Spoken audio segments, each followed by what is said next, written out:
Thereafter, the House will resolve office of the President.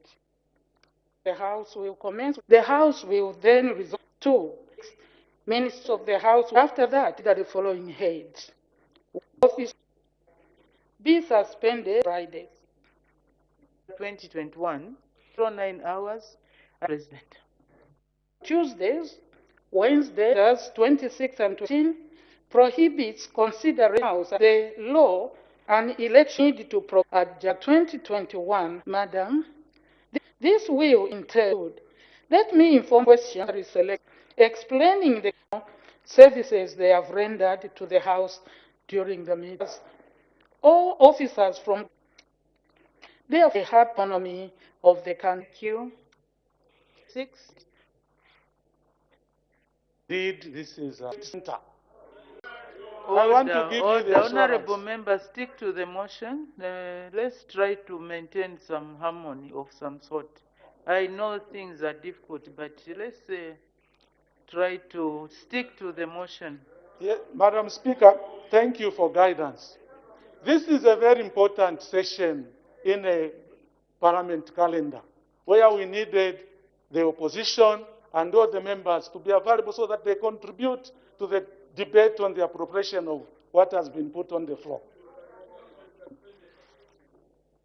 Anyway, the motion will lead to adjournment, which will actually give more time for UPND government to fulfill some of their promises that they made.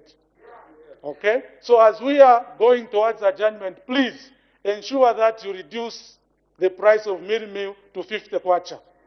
Ensure that you reduce the price of fertilizer to 200. Point of order, Order, honorable member, I've guided. We are talking about a motion, a particular motion. Let's stick to that. You'll be given time to debate other issues. Madam Speaker, thank you for your guidance. This motion is leading to adjournment. So as we prepare to adjourn, I'm just urging government so that as they go, as we adjourn, they go and sit down and fulfill all the promises that they made to the Zambian people instead of harassing the PF members of parliament. Order, honorable member, you've been guided. Madam Stick Speaker, to the motion. Madam Speaker, I elect not to proceed. I thank you. Thank you. Honorable member for Chiengi.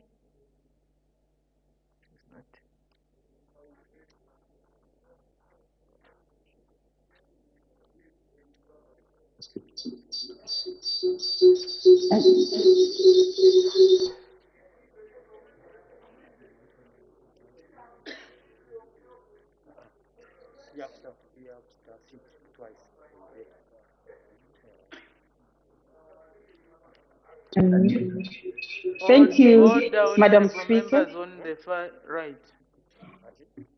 Proceed, honorable Thank you, member Madam for Chiengi. Speaker.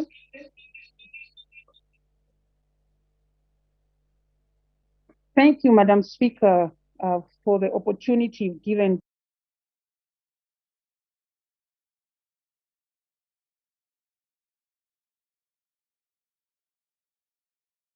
It's a good thing that as members of parliament, we offered ourselves as a service to the people, especially people of Chiengi.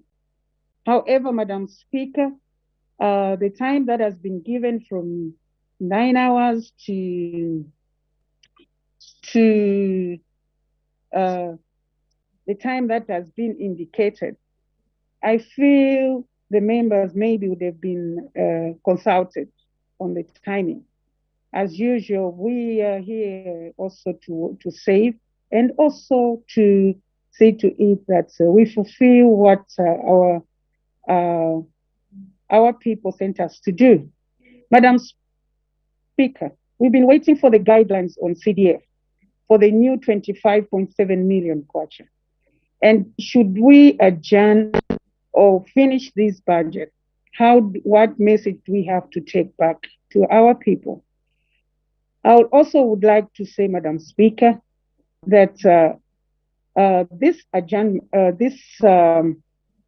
motion, as I've already indicated, is a non-controversial motion. However, I would like to say it's very important that We work around the clock, and in the near future, we do not have extension of hours. We should also realize that we need to work accordingly to the way the people of Zambia expect us to work. Because out there, people are thinking we want to be here in order for us to be making more allowances. I beseech the new government to see to it that the next budget we don't have to have this standing order suspended, but to work normally the way we're supposed to work, and so that we can do the work within that stipulated time. I thank you, Madam Speaker. Thank you. Her Honor, the Vice President, winding up debate. Thank you, Madam Speaker. Indeed, it's a procedural motion. I just want to thank the members that have spoken to the motion, except to correct the notion, because it has gone around, Madam, that there is political harassment. Madam Speaker, there is no political harassment. Yeah. The issue here, people, if you feel extremely innocent, you feel harassed, it's an opportunity for you to go to court. Yeah. And come out clean, so that people don't continuously therefore look at you with suspicion. That is not harassment. And to state, Madam Speaker, that this is political harassment, maybe let them say it is, what is it? Because we have declared, even standing here, Madam, that we don't want our hands to control investigative wings. We don't want to control any institution other than ourselves. And we have restraint. We are people that want to see unity. But if there is suspicion, and the investigative wings find that there is reason for you to be taken to court, please don't take it as harassment. Why isn't the honorable member himself speaking, not being harassed? What is the choice? Why not him? Why not the other one sitting there or the other one there? Let us not politicize the institutions of governance. Let them do their work. Madam, what is said in the end is very important. Let us unite, honorable members. Let us not look at things like victimization, harassment. We are not a vindictive government. We know the environment, and we want to work, Madam Speaker, with colleagues to push Zambia forward. That is what it is for us. Indeed, I also heard the members, particularly the honorable member directly opposite me, that it is important that the House adjourns and goes to work on fulfilling the campaign promises. That is true. And we will continue. Even sitting here, him and I are working to improve the lives of Zambians. We agree with that. We will go and work flat out to see what we can do during the recess of this August House. Thank you, Honorable Member, for Chienge, I believe, who said we are here for service. Yeah. Yes, it's a difficult time. It is not like normal, but I appreciate that you do understand that we have to provide the service and pass the budget before we fail to do so. The Honourable Member also brought out the issue of consultation.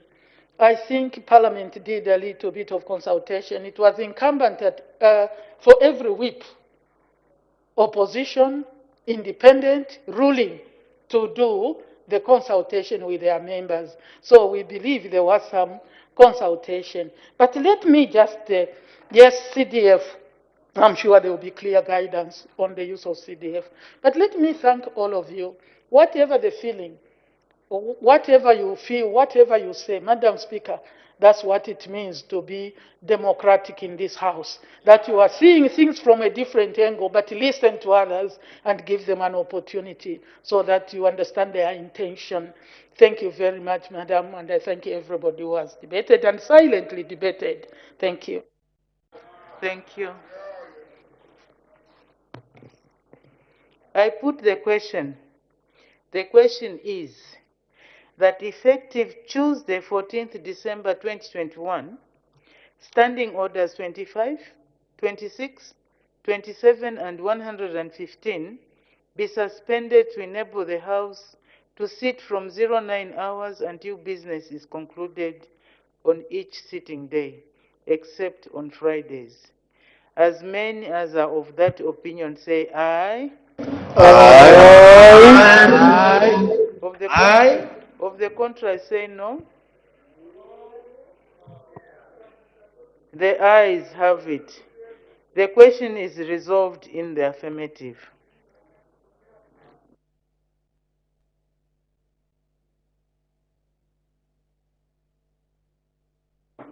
Her Honor, the Vice President's question time.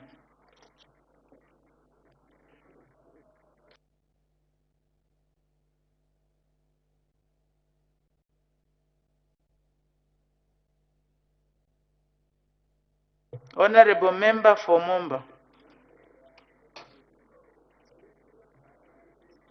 Thank you, Madam Speaker.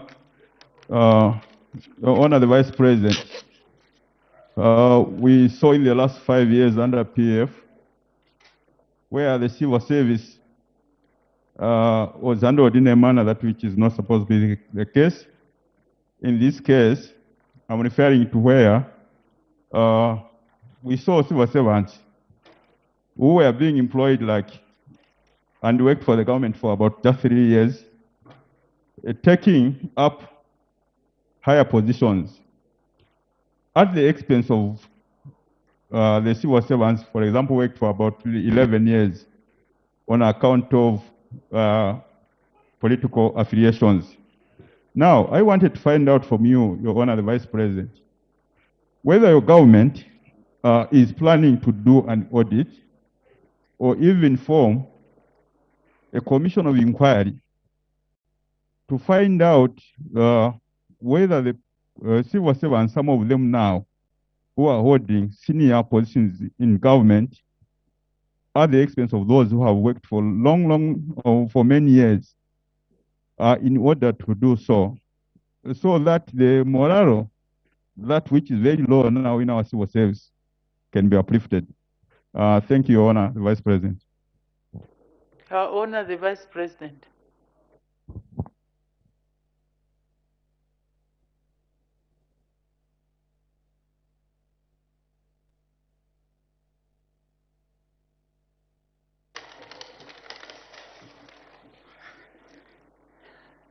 Thank you, Madam Speaker, for the question asked by the Honorable Member. You will forgive me, Madam, I think I was distracted.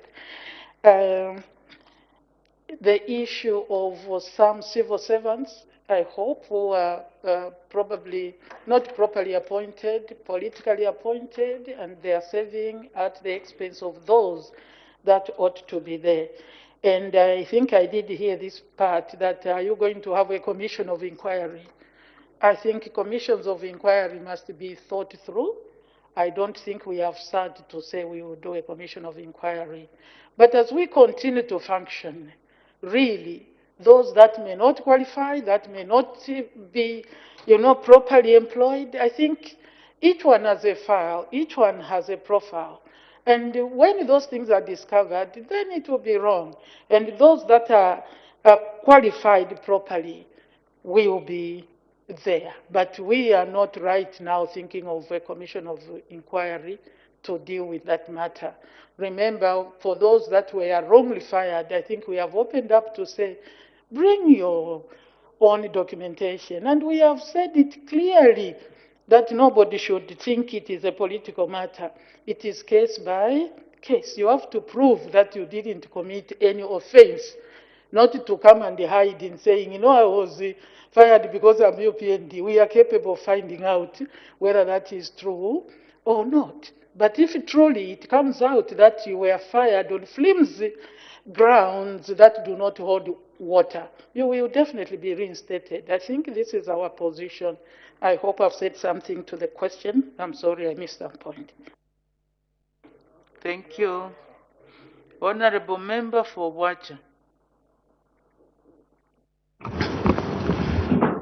Thank you very much, Madam Speaker, and the Honor the Vice President. Good morning. Today I'm participating from Lobison Nawuliato committee room. Your Honor the Vice President, the pronouncement by the New Dawn government to provide a free education beginning that sent me to ask you to clarify or maybe provide some guidance, a clear guidance. There are some schools in Wacha Parliamentary constituents who are depending on a PTA phase, paying some of the teachers. They were on their payroll, employing general workers, secretaries, sanitary officers. Now that come next year, January 2022, PTA fees will not be there. Is your government having any plan or any alternative on how some of these schools will manage some of the activities they used to manage using a PTA fees? Your Honor the Vice President, some of the schools, you would find that they were even able to construct 1x3 classroom blocks using PTA fees. They were able to buy utility vehicles, minibuses using PTA fees. Now that this component in terms of funding is being abolished, any plan by your government or any direction by your government to support some of these schools? I submit and thank you so much. Thank you. Her Honor the Vice President. Thank you, Madam Speaker. Let me thank the Honorable Member for Wacha. Good morning, sir. I hope you are well up there in Nabuliato committee. Thank you for appreciating the pronouncement and policy direction on free education. The concern, if I hear you right, Honorable, is that there are schools that have been dependent on PTA. What do they do? I'll not go into the details of the actual work that you have mentioned that this money from PTA does. I think it is clear, even when this was being presented, and the honorable members can go through and say and see what kind of, fees have been removed from those. That means that is going to be replaced by government. Government will provide the gap that has been left by the fees that these pupils and students up to secondary school level will stop paying. That is what it means. On the buying of utility, for the school, I think that's why we also have CDF. People should start looking at that and see how, other components of CDF can come through. So basically, it's free education. The detail will continue to come and unfold. We are committed to free education. To say that the students continue to pay PTA is as well as not giving free education. Because these are the things parents have been struggling with. We have orphans, we have people that are extremely vulnerable. These are the struggles, and that's what the government has removed, those fees. And government knows how to run a school. And we pray that those things will be handled. Thank you. Thank you. Honorable Member for Chengi.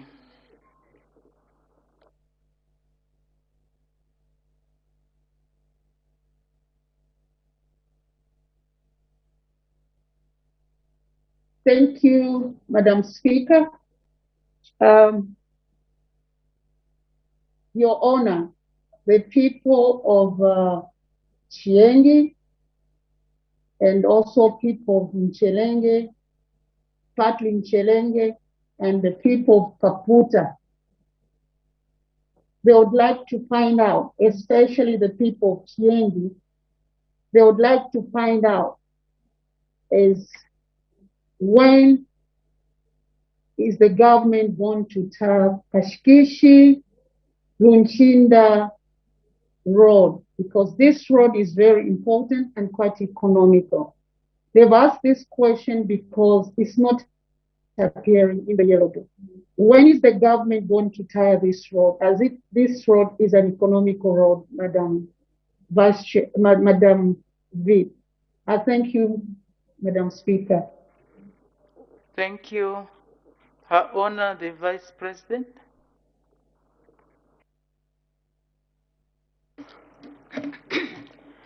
Thank you, Madam Speaker, for the question that the Honorable Member of Chienge has asked. You are asking the VP standing here, that is also part of the feeling. It is an important road, and it is important that the government looks at that. But right now, the budget is constrained with what they will do in 2022. So when we go back to Chienge, to Kaputa, to Chelenge, to Chimbamilonga, I do agree with the Honorable Member that that looks like it's outside of this country.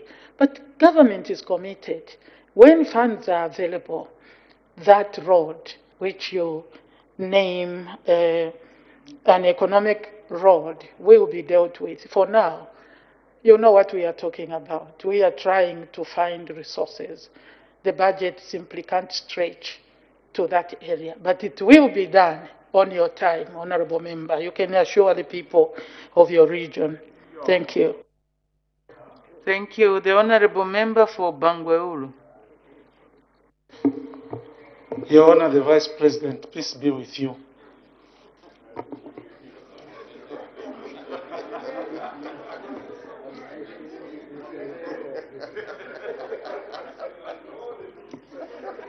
Your Honor, the Vice President, my colleague, the area member of Parliament for Zambezi East, has repeatedly asked you the same question for the past 6 weeks, when your government is going to fire the perceived cadres in civil service. At one time, he alleged that road shedding is as a result of cadres at ZESCO. And as a matter of fact, a number of perceived cadres, political cadres, have been fired. This is owing to the fact that my counterpart from Zambezi East is a proponent of a professional civil service, a civil service that is devoid of political cadres. Madam Vice President, now that he's president, he has appointed dozens of cadres in the civil service. What is your honest and non-political advice to my colleague? Honor the Vice President.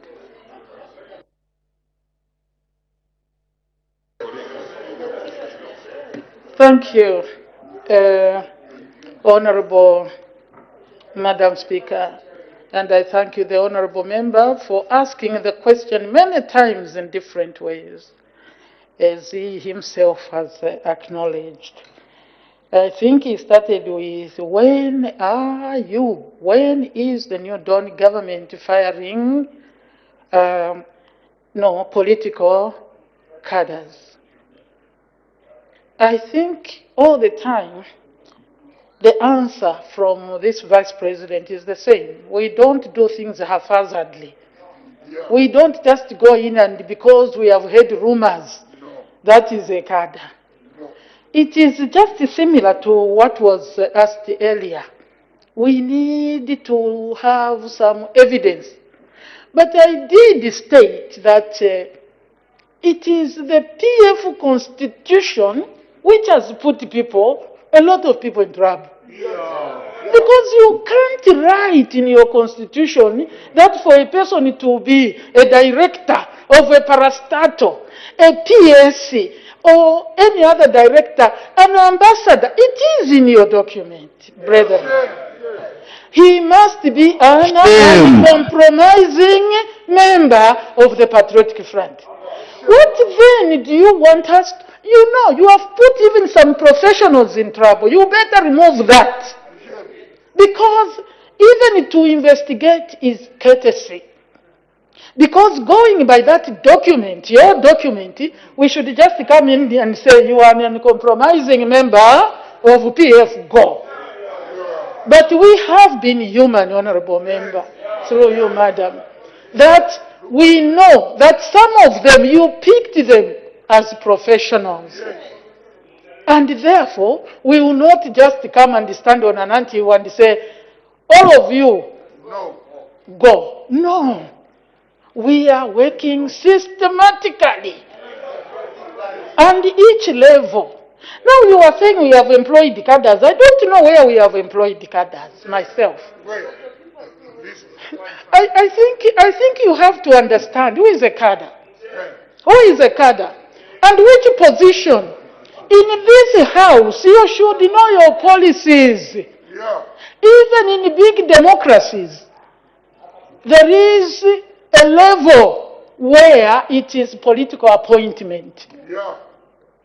But you don't go and take a cadre in a parastatal and there's no qualification.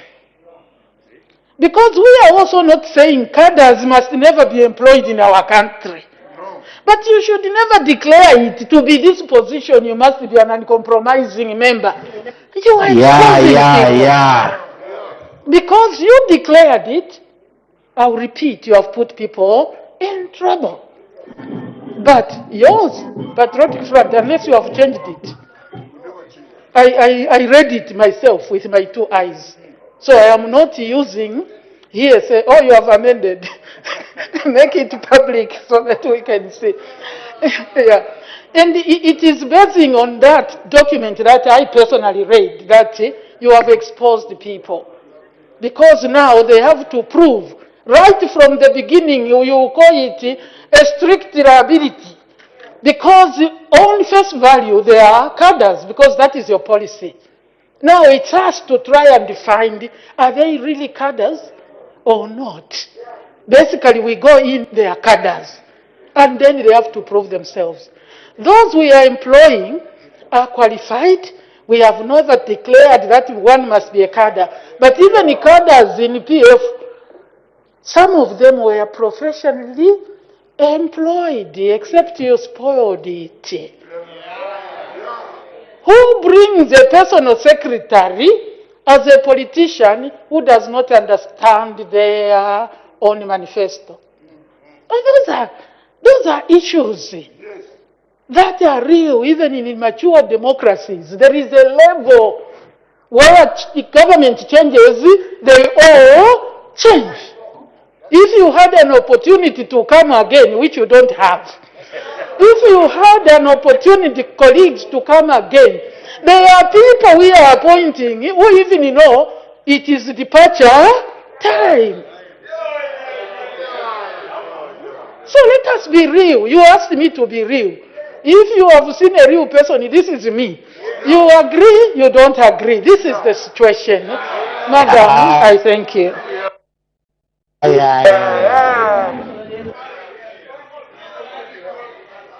Order, order.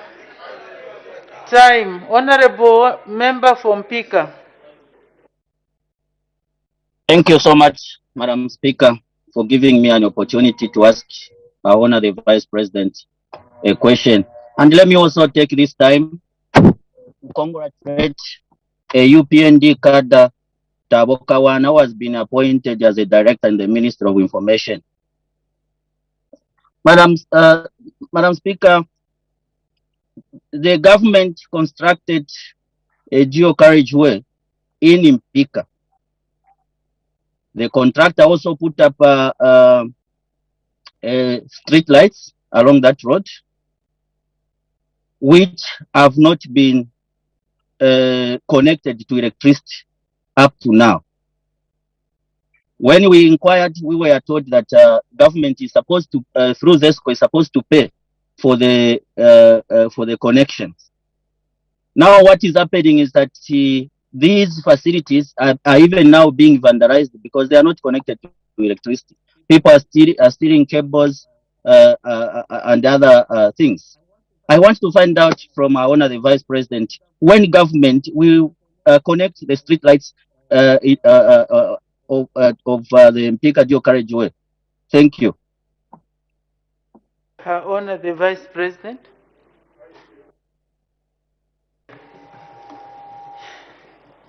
Thank you, Madam Speaker. I will not talk about somebody who personally will not defend himself in this House. And the concern about the dual carriageway in Mpika that was constructed, I'm sure at a cost, a huge cost to government in Mpika. I've seen it, madam. It's beautiful, it's wonderful, it's commendable.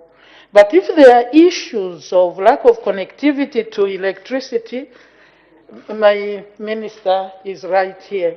It is an issue that government must look at as quickly as possible and see how soon that can be done. It's important. That's an asset to the country, and you can't leave it to be vandalized. That is not correct. Thank you. Bring it to the attention sometimes of a minister. Don't wait for the Vice President's question time. That's important. Thank you, Honorable Member for Ron. Thank you very much, Madam Speaker. Your Honor the Vice President, morning greetings from the good people of Ron constituency. Your Honor the Vice President, I would want to find out what measures and modalities has government put in place or is putting in place to ensure that government assets, especially motor vehicles, which are currently believed, many of them, to have been dressed with private number plates, is retained to government.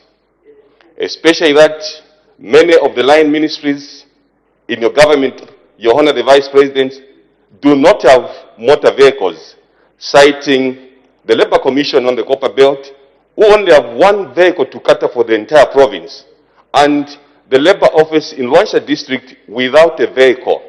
What measures have you put in place, Your Honor the Vice President, to ensure that all vehicles that have been dressed with private number plates in wrong hands have been returned to government? I thank you, Madam Speaker. Thank you, Her Honor the Vice President. Thank you, Madam Speaker. Let me thank the Honorable Member of Parliament for Ron constituency, who always asks constructive questions. And thank you. I also send greetings in this House to the good people of Ron constituency, because there are many good people now in this House. The concern is a serious matter, that there are vehicles that are supposed to be, that are government vehicles, but they are dressed with private number plates. And how soon can we get them so that they can go to the rightful users, like the Labour Commissioner on the Copper Belt, who has no vehicle? Madam, this is not something I can just answer like this. But my answer is to say, those with information, let us avail that information, because it's very difficult for my office, or indeed any of government offices, to know sometimes. But I'm sure the investigative wings must be following up these leads that people talk about. For us, we would appreciate that those vehicles are recovered. And if you are a Zambian, you are driving a stolen vehicle, I will quote something here, some saying that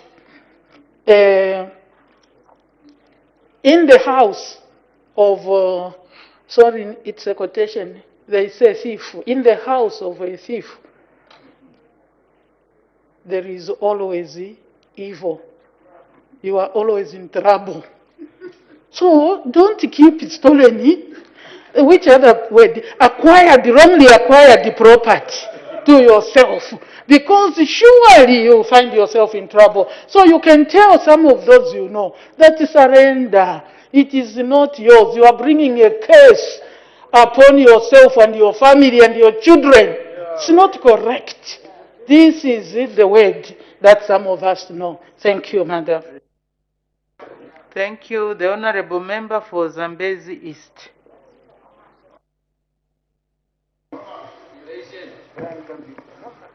Thank you very much, Madam Speaker, for the opportunity to ask Her Honor, the Vice President, a question.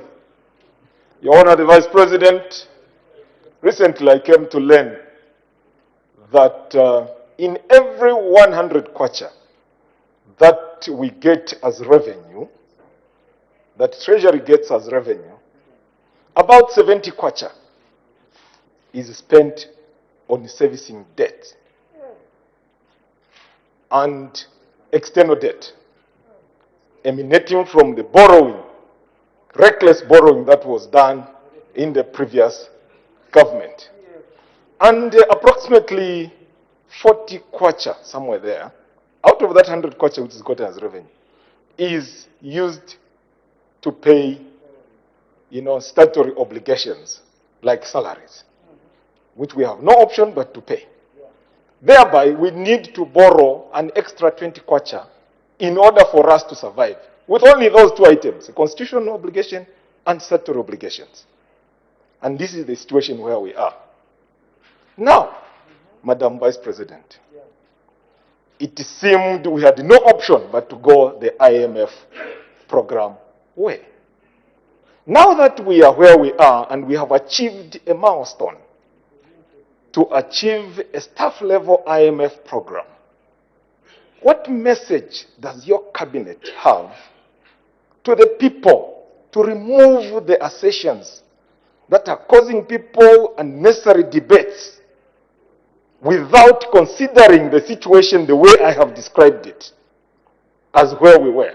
What advice do you have from cabinet to ensure that people are now comfortable that we are now going towards having enough fiscal space? I thank you, Madam Speaker. Thank you, Her Honor, the Vice President. Thank you, Madam Speaker, and I thank the Honorable Member for Zambezi East for asking that question, basically on the IMF. I appreciate the manner he has put this question for me to understand, where he says out of 100 that we collect, 70 goes to personal emoluments. 70 goes to service debt. 40 to personal emoluments. That means 110. And then we have to borrow 20, which would be 10 if we, or 20. Is there any way out for us? I think it's important for us to understand that these figures being true, it means every month we are incurring another extra debt to try and run the government. And therefore, colleagues, following this simple explanation, should agree that we are broke. Yes. As a nation. Because if your expenditure is higher than your income, who are you? What are you? What is your status? And he goes on, the member, to say, we have gone to IMF to have a relationship with them, to try and resolve these matters. What is my advice? Let me thank the New Dawn government, particularly through the Minister of Finance and his staff, because the little that I read is they have already reached the staff level on agreement. They are just going to the clincher. And what does this mean? Minister is here. He can correct it if I mess it up in my explanation. Zambians, as the honorable member said, do we have any other way out? We don't, unless we continue to have this borrowing and in perpetuity until we become totally useless. We may not even have our own currency, because the economy will be finished. But going to IMF, I'll put it in the plainest way. Some people are even saying, you have gone to borrow. You are bringing this country down your waist. The country has been brought down economically. I am not going to go into the issues. One of the issues is reckless borrowing. We talked about this, even when you were in opposition.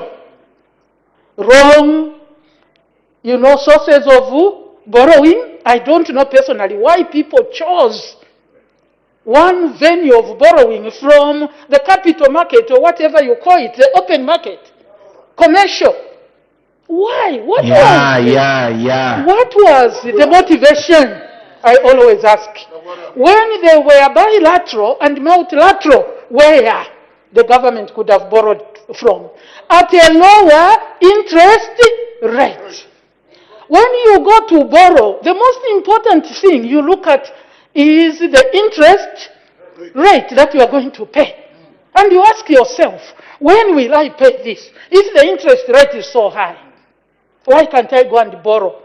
But people chose to go and borrow the expensive, loans that have become literally impossible for us to pay. In fact, the minister should be looking at me. I think there is suspension of paying back now. Because if we were, we would be completely finished. Now, what has happened? We have gone to IMF. And their commitment is, we clinch the agreement, they will lend us money. The money that was borrowed from all these sources, you can whisper, Minister, what was the interest rate? The interest rate of those commercial borrowing and the other monies. They were as far as 10%. Up to 20, some of them. Let's put it, they have gone up to 20. Colleagues, Zambians, hear me. You have borrowed and you'll be paying 10. Let me use 10, more moderate. But you go to IMF, you negotiate, and they tell you, we'll give you the money. The interest is 0.7%. 0.7. Come on. You should say, oh God, what has happened? That simply means if you have 100 kwacha, the one he used, every month you'll be paying a 10 kwacha. We are using 100. 10% would be 10. You would be paying 10 every time it is due. Now, when you go to 0.75, what are you going to pay every time it is due as interest? 75? Whoa, not even one kwacha. And then you say you are making a mistake. That means you are saving 9 kwacha and 25 ngwe. Come on, hear me. Yeah. That is 75 ngwe instead of 10 kwacha. That's the implication of going to IMF. Yeah. So you can pay back some of the debt, because when you pay back some of the debt, you are cleared. You don't even have to pay that 10 you have taken off. It's paid, and you'll be paying only 75 ngwe. And a longer period of payment. I hope I'm saying things that are true here. Because me, I'm speaking like the villager that I am. To my colleagues, when you borrow Kalova and you are now stuck, somebody says, Lunda is too much. I'll give you this so that you pay back. For me, you don't have to Lunda. You just give me what is mine with 75 ingwe on the top. This is the remedy for our economy. This is the remedy, because then the indebtedness is automatically reduced. Yes. Then there'll be money for CDM. And then Somebody wants to know what Runda means. it is adi.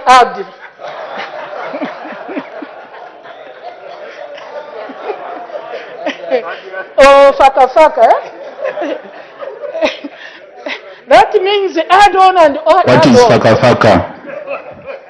Madam Speaker, this is the solution.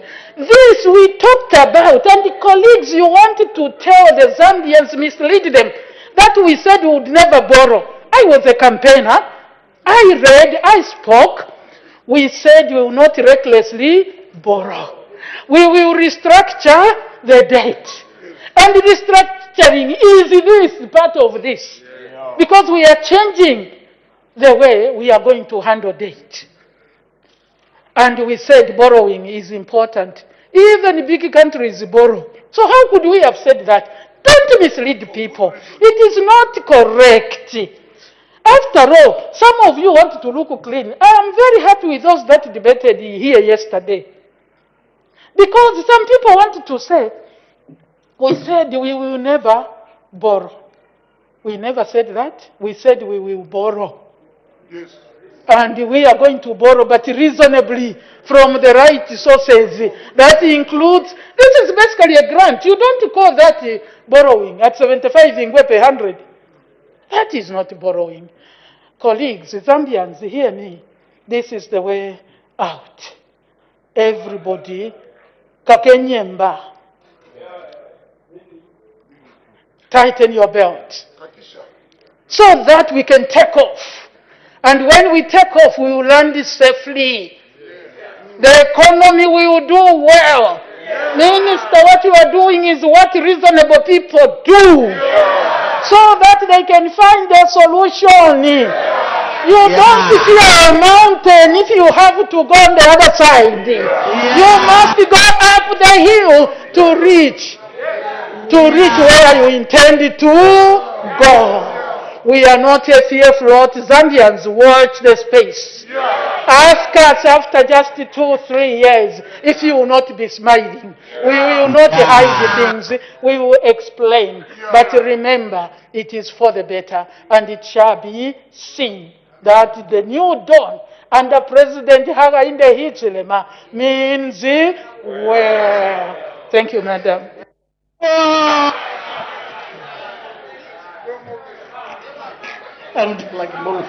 Order.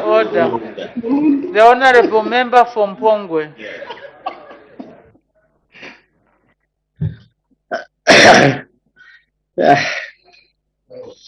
No, she was extremely on fire today.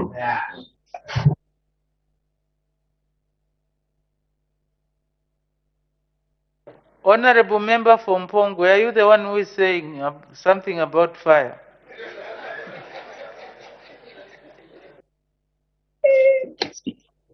Thank you so much, Madam Speaker. I honor the Vice President. From 2011 to 2021, August, couples in the civil servant received unfair treatment, where the wife is in Mpongwe, the husband is in Chipata, which makes them the work difficult. It even contributed to a lot of divorces in the country. My question is, are there any plans by the New Dawn government to bring this family together so that they may concentrate with their duties? I thank you, Madam Speaker. Honor the Vice President.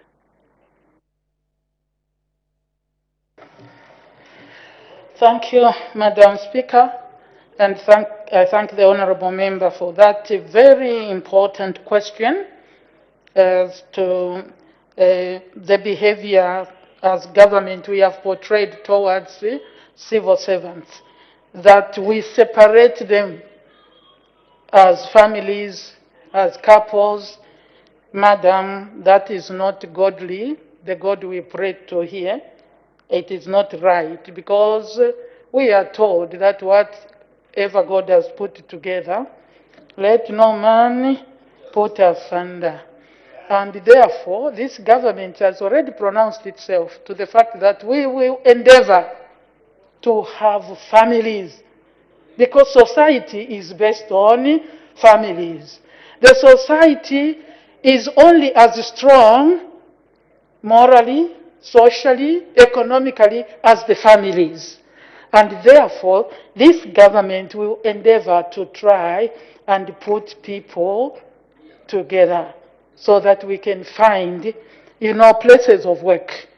Because it's very sad that a doctor would be in Chipata and the wife who is a teacher is in Kasempa.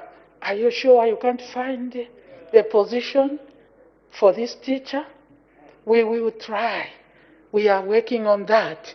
We have pronounced ourselves that couples, families, in as much as possible, and it is possible, we will remain together forever.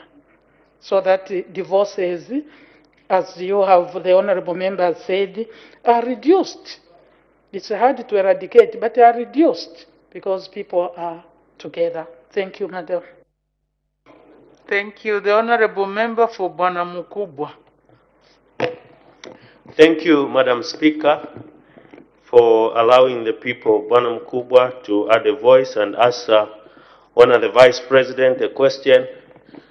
My question is on Indeni, Madam Vice President, and I've been conversating with my older brother from the Ministry of Energy. Madam Speaker, Indeni employs about 400 direct employees, and it has also about 3,000 suppliers and contractors.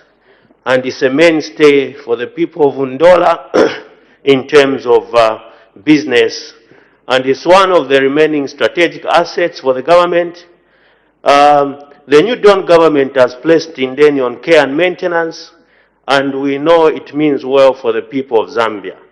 But I would like to know what is a long-term plan for Indeni to ensure that our brothers and sisters are adequately advised. As you may be aware, Indeni processes about 90,000 metric tons. Is the government looking for a strategic partner to ensure that this industry, being one of the most important in the energy sector, is revived, and people of Bwana Mkubwa, where this asset is, can have a mainstay? I thank you, Madam Speaker. Thank you, Her Honor the Vice President. Thank you, Madam Speaker, and I thank the Honourable Member for Bwana Mkubwa for showing concern about the people of Indeni, and I think Indeni is in his constituents, and therefore is in order to be concerned about those people. Except he asks me this question, and yet he premises it on the fact that he has been conferring with the Minister of Energy, who should have even clearer answers than I do. But I'll try to respond to that. I am informed, unless I've missed something, that Indeni has not been operational for a number of months, from almost the beginning of the year. So basically what is happening, sometimes it's the words that we use, but the situation is the same. The people of Indeni are still in employment. The people of Indeni are still being paid. That is still care and maintenance, if you ask me in the plain thinking, because it is not operational. Therefore, people are there just being paid, doing little works. I am interpreting it in the ordinary thinking. But to declare care and maintenance, indeed, it will legally be done, but it is not yet done. And also the concern that colleagues who work for Indene are going to lose their jobs. That is not the plan as at now. The plan as at now is indeed they will continue to work, except Indene will be reformed in a way. There will be another way of operation. When that time comes, my minister will come and say it. I don't want to start saying things that we have not started together to fully approve. But because I also work with the minister, I also hear. No, we have no intention of having anybody lose their jobs in Indene. We have a program for them, but I will not pronounce it now until we all see it. And if that is the case, and Indene will continue operating differently, that means all those that that depend, like you call them suppliers, will also continue. We are not closing Indene per se, but it may not continue fully to operate like that. But there are many issues that must be settled. Some of them commitments that must be looked at, and then it will be declared the way to go. Care and maintenance is probably a legal way of describing a situation where there is no production at the moment, but the company must continue to survive. That is what it means. That's my little understanding, Madam Speaker. Thank you. Thank you. Question for oral answer, understanding order 76. The Honorable Member for Chairman North. Thank you, Madam Speaker. Question 103. The Honorable Minister of Health.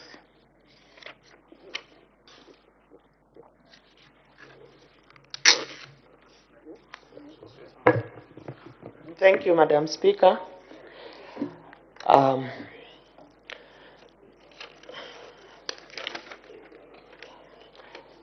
The Honorable MP is asking government whether government has any plans to procure the coronavirus booster vaccines to improve the protection of citizens against COVID-19, and B, if so, when the booster vaccines will be procured. Our response, Madam Speaker, to the question is A. On question A, Madam Speaker, allow me to begin by explaining what is meant by COVID-19 booster vaccines in order to provide the context of my response to the question. Simply put, when an individual has received full vaccination, whether 1 dose or 2 doses, depending on the type of vaccine, and with time, it is ascertained that the protection offered by the vaccine has reduced below a certain level, a decision may be made to administer another dose of the COVID-19 vaccine in order to restore the immunity to a sufficient level. This extra dose is what is referred to as a booster dose and may either be the same type of vaccine that was initially administered or a different one from within the approved basket of vaccines. Madam Speaker, I wish to add that the decision whether or not to administer booster vaccines is a technical one which should be firmly based on evidence, taking into consideration individual risk groups, also vaccine availability, the disease burden, and indeed other critical factors such as vaccination coverage in the population. Madam Speaker, our technical experts are currently actively deliberating on this matter and will provide policy recommendations in due course. COVID-19 vaccines being procured currently are for the primary series of COVID-19 vaccination, as the main focus is to work towards the 70% population vaccine coverage. To question B, Madam Speaker, procurement of vaccines to be used as booster doses will depend on the decision that will be made following the policy recommendations by the technical team. Madam Speaker, I thank you. Thank you. Supplementary questions. Honorable Member for Chama North, do you have any question as a follow-up? Thank you, Madam Speaker. I would like to take this opportunity to thank the Minister of Health for this response. Indeed, I think your response, I think, would be able to address this issue to give chance to technocrats so that they are able to come up with the booster vaccine, which is ideal for Zambia. Thank you, Madam Speaker. The Honorable Minister of Health. Thank you, Madam Speaker. I think that there is no follow-up question on that. I think he's just acknowledging my answer and appreciating me. Thank you. Thank you. The Honorable Member for Mansa Central. Madam Speaker, I thank you. Honorable Minister, thank you for your comprehensive response. Minister, I want to state here that vaccination is the magic bullet for the fight against COVID-19, and I support your efforts to accelerate vaccination in the country. And I support your intention to ensure that we reach herd immunity by focusing on 70% coverage. Minister, my question is, when we sensitize the public adequately on the importance of vaccination, do we have adequate stockpile of vaccines for everyone to be vaccinated? I must buttress my statement by also using the platform to state that the debate really shouldn't even be about mandatory or not mandatory. People must be adequately sensitized on the importance of vaccination, because those who are vaccinated will have less severity of illness and less likelihood to die. And I fully support your intention to vaccinate many Zambians. I just want to find out about the stockpile. Madam Speaker, I thank you. Thank you. The Honorable Minister of Health. Thank you very much, Honorable Member of MP and former Minister of Health. I'm glad, first of all, that we are all speaking the same language on this matter of the importance to ensure that all our 8.4 million eligible population currently must get vaccinated. And I think the question is, do we have enough doses? Currently, the country has received 4.454820. That's 4,454,820 doses of COVID-19 vaccines, of course, from various sources, including COVAX. Now, of these, as I've said, the eligible population is standing at 8.4, and of these, 3.4 million will be covered by WHO-led COVAX facility, which the country is not paying for, and thanks to our partners.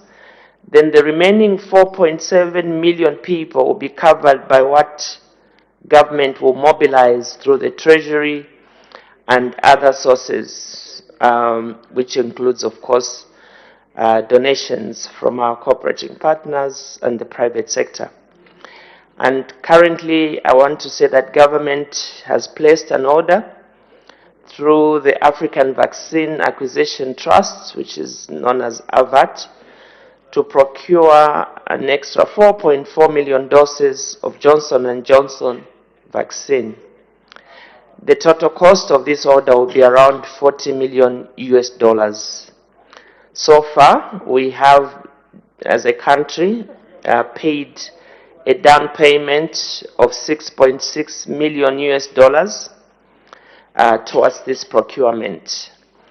And of this order, 438,400 have so far been delivered, and more assignments, consignments will keep coming.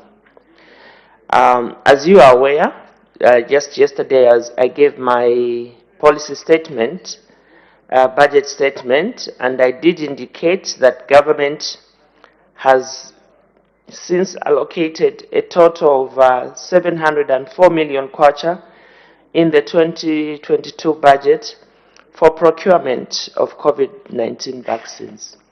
So in all, my answer would be yes, we are ready, and we do have sufficient consignments to cover the 8.4 million. Looking at what we've received, what we have put on order, and also looking at offers for donations that are coming in from various partners. What is our challenge currently is not so much on the vaccines, but to encourage our people to get vaccinated. The response, Madam Speaker, and thanks to you and for your leadership, has been quite, good. And we just hope that before next year, we should get to a point where half our population gets vaccinated. It's also good to see Zambians asking about a booster at this point. It means they are beginning to understand that vaccination is the only way for now in terms of protecting oneself and also protecting others. I thank you, Madam Speaker. Thank you. I will encourage honorable members to engage the Minister of Health to offer any suggestions and ask for clarifications. Because of shortness of time, would have loved to continue with the questions, but we need to make progress. We move on to the next item, which is the notes of motion, the Honorable Minister of Finance and National Planning.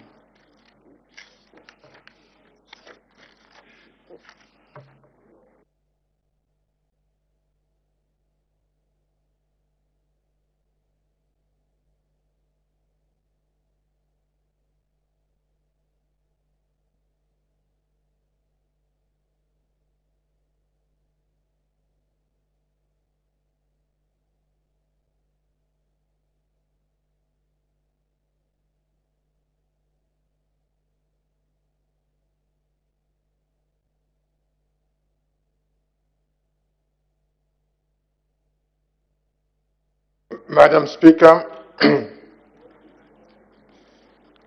I am a bearer of 9 messages from His Excellency the President recommending that, Madam Speaker, I beg to move that the House do now resolve into Committee of Ways and Means to consider the raising of supply.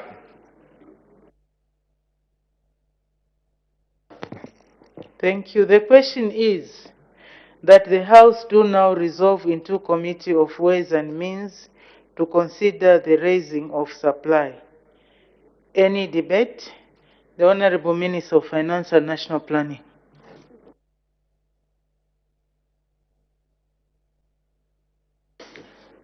Madam, I'm a bearer of 9 messages from His Excellency the President recommending that this motion, which I now lay on the table, be proceeded with in this House.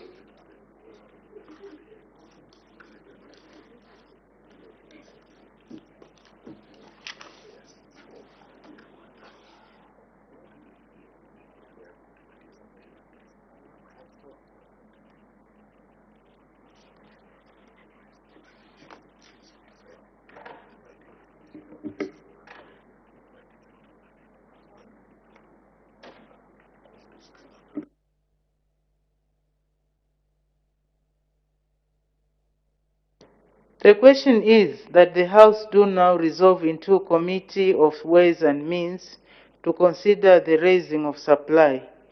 Any further debate?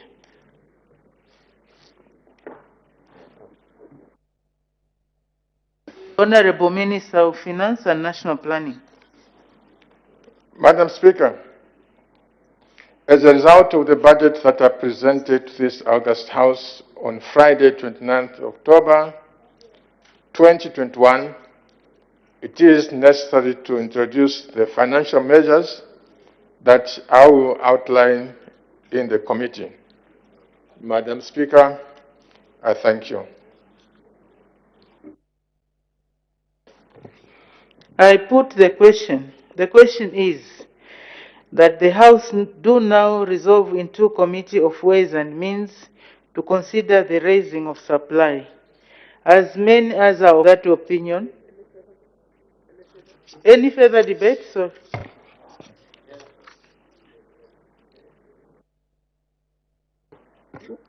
any further debate? The Minister can wind up debate. Madam Speaker, I wish to thank the House for the support, and I thank you. I put the question. The question is that the House do now resolve into Committee of Ways and Means to consider the raising of supply. As many as of that opinion say aye. Aye. Of the contrary say no. The ayes have it. The question is resolved in the affirmative. The House will now resolve into Committee of Ways and Means.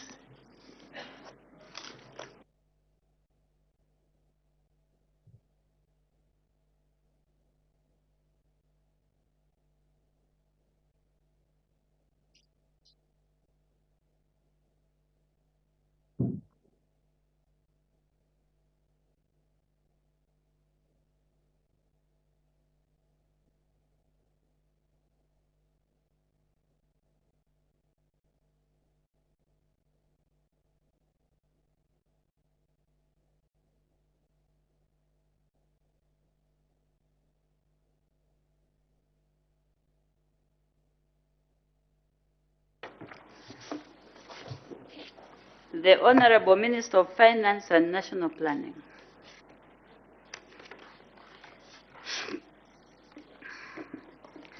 Thank you, Madam Chairperson. I beg to move that it is expedient to amend the Income Tax Act so as to include the objects outlined in A to M of the bill, and that a bill to give effect to this be introduced accordingly. I thank you. Okay. The question is that it is expedient to amend the Income Tax Act so as to include the objects outlined in A to M of the bill. Any debate? The Honorable Minister of Finance and National Planning.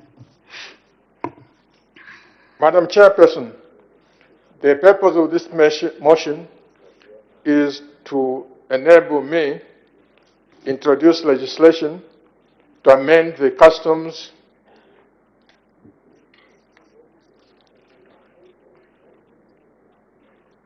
to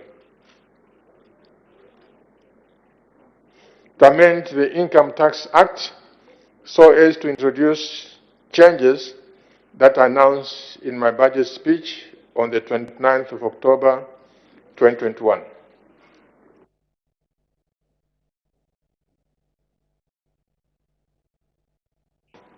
The question is that it is expedient to amend the Income Tax Act so as to include the objects outlined in A to M of the bill. Any further debate?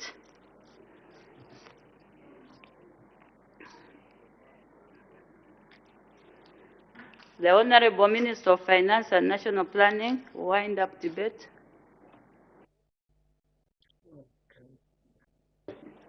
Madam Chairperson, I wish to thank the House for the support.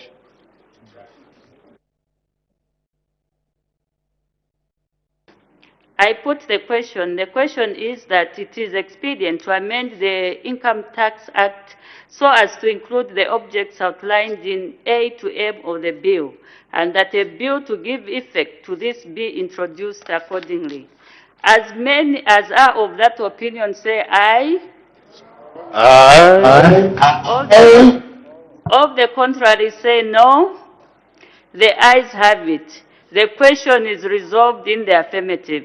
The Committee of Ways and Means resolves that it is expedient.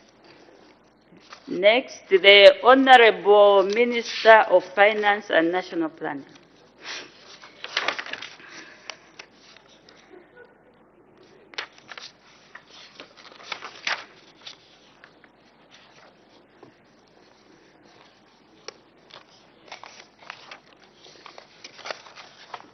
Madam Chairperson, I beg to move that it is expedient to amend the value-added tax so as to include the items that I mentioned in the budget speech. The question is that it is expedient to amend the Value-Added Tax Act so as to include the objects outlined in A to E of the bill. Any debate? The Honorable Minister of Finance and National Planning.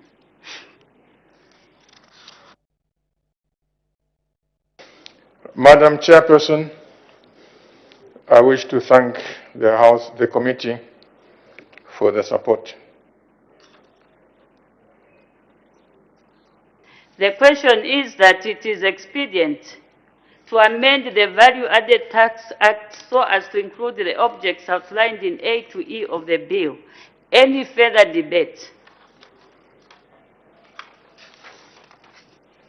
The Honorable Minister of Finance and National Planning wind up debate.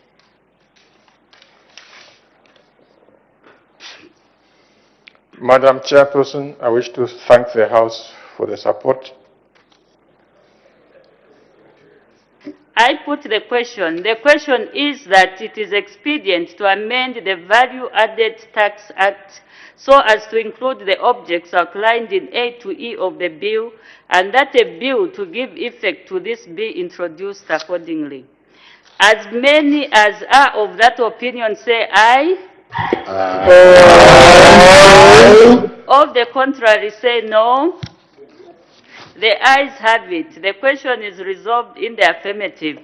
The Committee of Ways and Means resolves that it is expedient.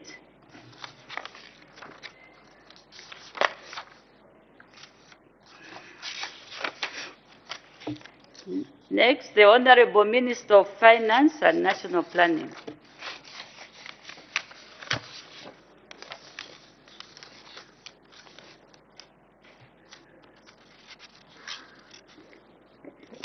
Madam Chairperson, I beg to move that it is expedient to amend the Customs and Excise Act so as to introduce the changes that are announced in my budget speech on the 29th of October 2021. The question is that it is expedient to amend the Customs and Excise Act so as to include the objects outlined in A to E of the bill. And that, any debate? The Honorable Minister of Finance and National Planning.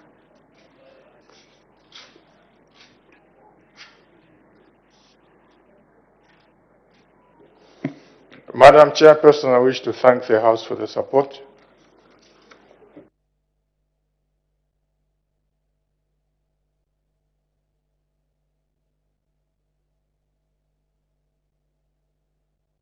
Okay. Go to the next. Okay.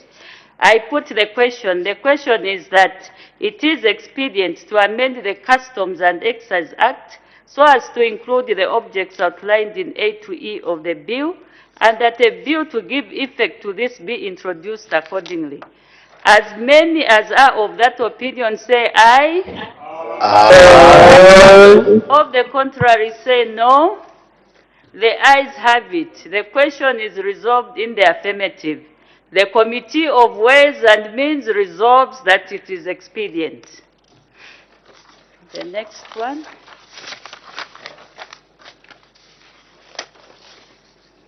The Minister of Finance and National Planning.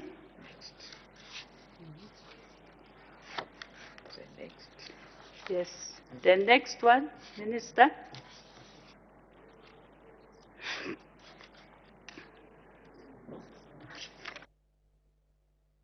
That is the fourth one.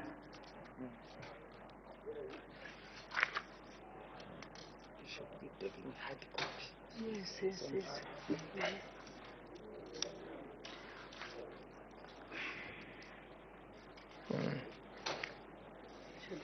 Madam Chairperson,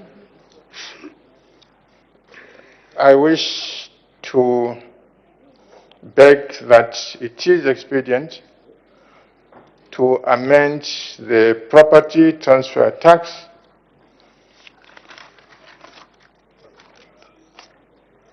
I wish to beg that it is expedient to amend the property transfer tax so as to effect the changes announced in the budget. The question is that it is expedient to amend the Property Transfer Tax Act so as to include the objects outlined in A to D of the bill. Any debate? The Honorable Minister of Finance and National Planning.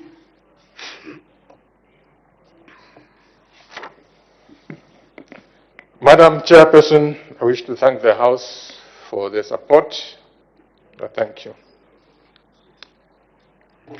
The question is that it is expedient to amend the Property Transfer Tax Act so as to include the objects outlined in A to D of the bill. Any further debate?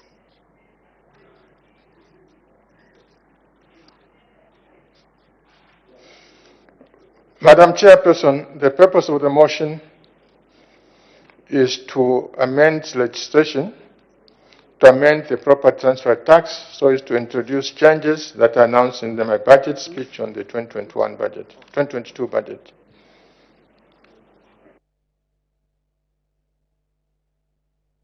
Okay. I put the question. The question is that it is expedient to amend the Property Transfer Tax Act so as to include the objects outlined in A to D of the bill, and that a bill to give effect to this be introduced accordingly. As many as are of that opinion say aye. Aye. All the contrary say no. The ayes have it. The question is resolved in the affirmative. The Committee of Ways and Means resolves that it is expedient. The next, the Insurance Premium Levy Act.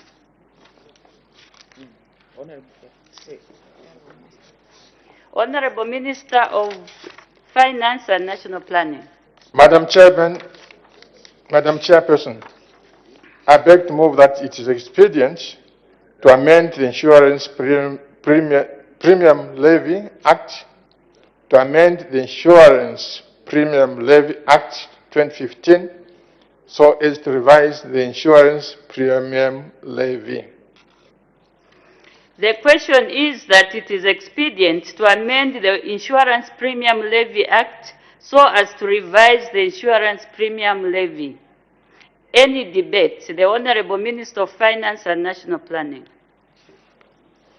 Madam Chairperson, the purpose of this motion is to enable me to introduce legislation to amend the Insurance Premium Levy Act 2015 so as to introduce changes that are announced in my budget speech on the 29th of October, 2021. The question is that it is expedient to amend the Insurance Premium Levy Act so as to revise the Insurance Premium Levy. Any further debate? The Honorable Minister of Finance and National Planning, wind up debate. I thank the House, Madam Chairperson.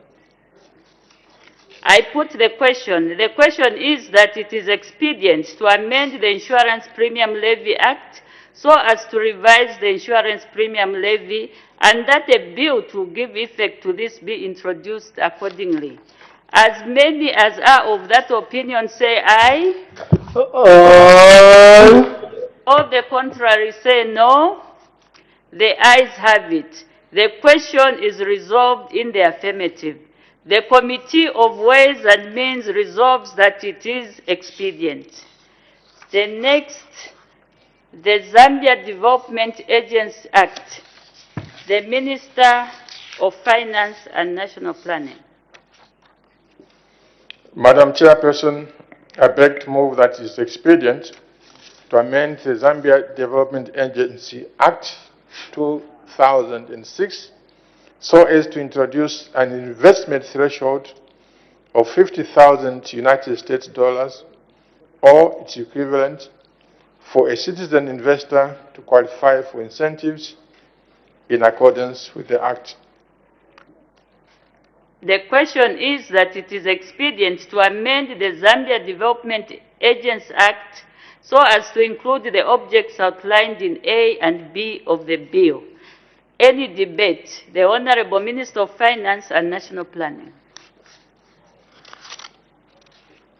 Madam Chairperson, the purpose of this motion is to enable me to introduce legislation to amend the Zambia Development Agency Act 2006 so as to introduce changes that are announced in my budget speech on the 29th of October 2001. The question is that it is expedient to amend the Zambia Development Agency Act so as to include the objects outlined in A and B of the bill. Any further debate? Mr. Mwambazi. Thank you, Madam Chairperson. My issue on this amendment of ZDA Act, first and foremost, we've given incentives to foreign investors who've come in this country. And upon enjoying these investments, most of the times, the incentives, being it tax holidays and all other incentives, after they accrue certain profits and the expiry of those incentives, they tend to leave the country and carry everything under investment. So how... Order, Mr. Mwambazi. As the time is 10:40 hours, I suspend business for 20 minutes for health break.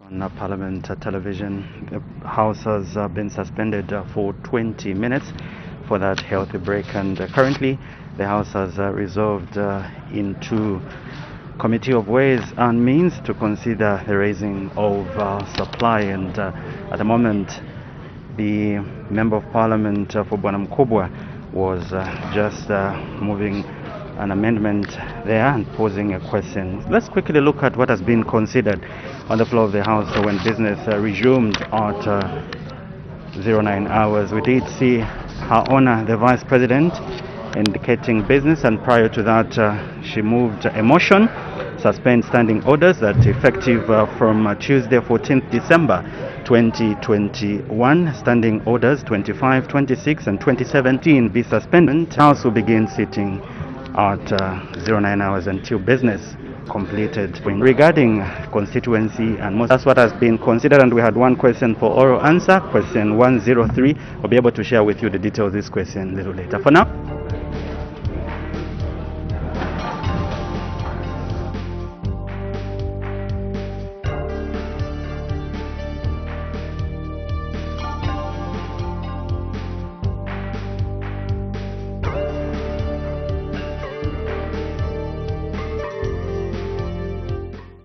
Watch Parliament TV, the station that is devoted and dedicated to broadcast live the parliamentary proceedings. Find out how your representatives are representing you in the House. Learn about various issues pertaining to the functions, operations and activities of the Zambian Parliament. Parliament TV, bringing Parliament closer to you.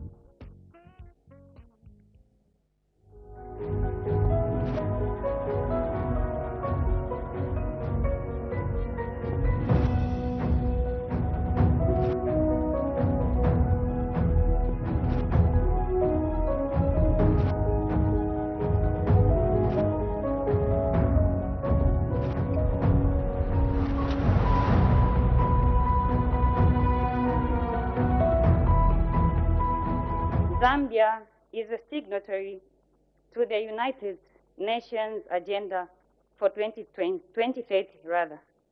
In this effect, we cannot achieve the SDGs if at all we are not allowed to recover some of the revenue that we are seeking for at this moment. Ms. Jean Chisenga is Mambilima Member of Parliament under the Patriotic Front in Lopula Province. She is one of the youngest members of Parliament. Ms. Chisenga is passionate about uplifting the lives of the people of Mambilima. She is the Vice Chairperson of the Planning and Budgeting Committee. A young lady aged 32. I was born in Mwese district in Chief Kashba's area. I went to school in Mansa, Our Lady of Mercy in particular. That's where I did my primary school. From there, I went to the Copper Belt in Ndola, where I did my secondary school at Mozi High School. I later went to AIBT to pursue my certificate in law, and then Cavendish University for my degree. I then later went to Siali, where I could attain my practicing license of law. Yes. And after my Ziadi, I joined politics full-time. I come from a family of 7. My mom and dad are both in business, and my siblings are doing different things: doctors, engineers, businessmen and women, as well as economists. I have one child, not married. She is the only politician in the family. She decided to join politics because she wanted to serve the people of Mambilima. Well, simply put, I was inspired because I thought I could save the people of Mambilima. And if you want to save, you won't save if you're just seated in that place. You have to put yourself together and then give it a try to what you want to do in order to help the people. I joined the Patriotic Front Party in 2015, late 2015. Yes, so I was interacting with the community in one way or another. In Mambilima.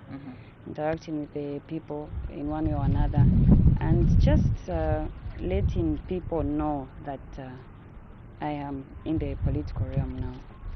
Yeah, and then I got physically attached to the people by, let me say, 2018, 2019. And I was able to just bring it out to say I would like to contest in 2021. She says that she received backlash from her opponents when she was vying for the Mambilima seat, owing to her being young, but she did not get discouraged. That came from my opponents because, you know, I was contesting with men. I was contesting with about 5 men who were older than me. So the only thing they had to say was that I was young. But that didn't bother me. I had to forge ahead because this is politics. You have to be strong. Her family was hesitant when she intimated to them that she wanted to stand as MP for Mambilima, but they later became very supportive. Well, at first, you know, while I was still at school in 2015, because I was almost saying, let me go and do what I want to do. So at first I didn't really get the support, but in 2016 everyone was able to stand with me because I had already completed my school then, and then the support was there from my mom, my dad, my siblings, and the rest of the family really. She shares her experience about being a woman parliamentarian so far. She says she does not feel intimidated being a female MP because her focus is to serve the people of Mambilima. Well, it's been okay so far, and speaking on the side of being a youth, I receive a lot of phone calls of how people are inspired, phone calls of how I end up encouraging people to also join. And on the side of being a lady, it's okay because we are trying to see that more people, women in particular, go to parliament. Although this time around the numbers have been really sad. And don't you feel intimidated that you are a woman? No, I don't. What gives you the zeal to soldier on? I'm given the zeal to soldier on by the people. that I'm serving. Because if I'm intimidated, then I will not serve the people very well. So I have to keep strong. I'm learning every day so that I serve the people of Mandilima very well. Ms. Chisenga pays glowing tribute to her father, who supported her during the campaign period. My support system, I would say my dad. He was really just there for me during the campaigns, and he stood by my side, not only emotionally as my dad, but also financially. So he was with me during the campaigns until we just fought through it together. So I get a lot of inspiration from my dad. He's very encouraging when it comes to education. I think when I told you, he almost said, don't do this now, because I was still in school. So we've been together through and through. And I must say, I'm glad he really supported me through this entire process. She now shares with us what she does during her spare time. When I'm home, I read. And then I also What kind of books do you read? I like to read books that will teach you something, like, you know, the T.D. Jakes kind of books, those ones, and the motivational books too. Yes. And away from that, I also just like to watch movies. What advice would you give to a lady out there who wants to join politics? Okay, well, as I had earlier alluded, it's not easy. The field is not easy, but if you want to save, you have to go in hard and just make sure that you are ready to serve the people. The most important thing is that you need to have the heart to go out there and serve the people. Because if you don't, then the intimidation really is going to just fix you, and you will not do it. So I would urge the women out there to just turn out in numbers so that the goal of 50% women in parliament is achieved. Ms. Jean Chisenga believes women can achieve much more as long as they are determined.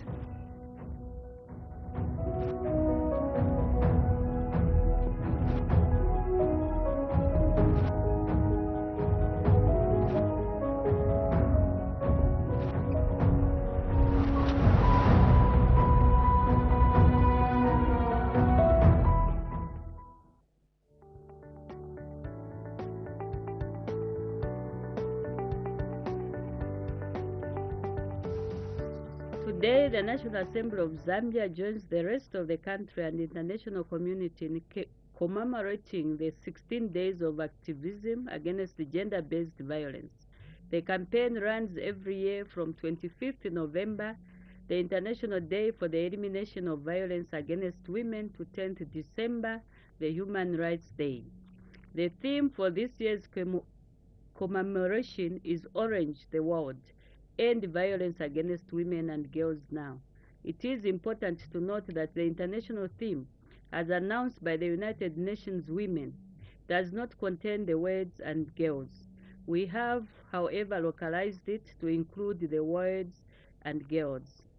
Gender-based violence is a manifestation of the existing power inequalities between women and men, girls and boys, and encompasses a wide array of human rights violations.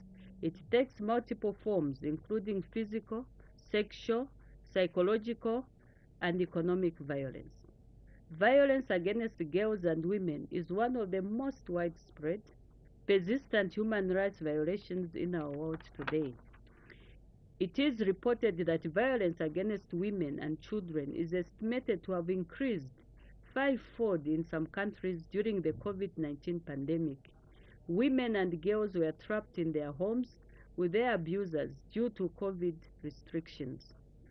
This level of violence against women and girls has remained largely unchanged over the last decade, despite tireless efforts to revise the trend.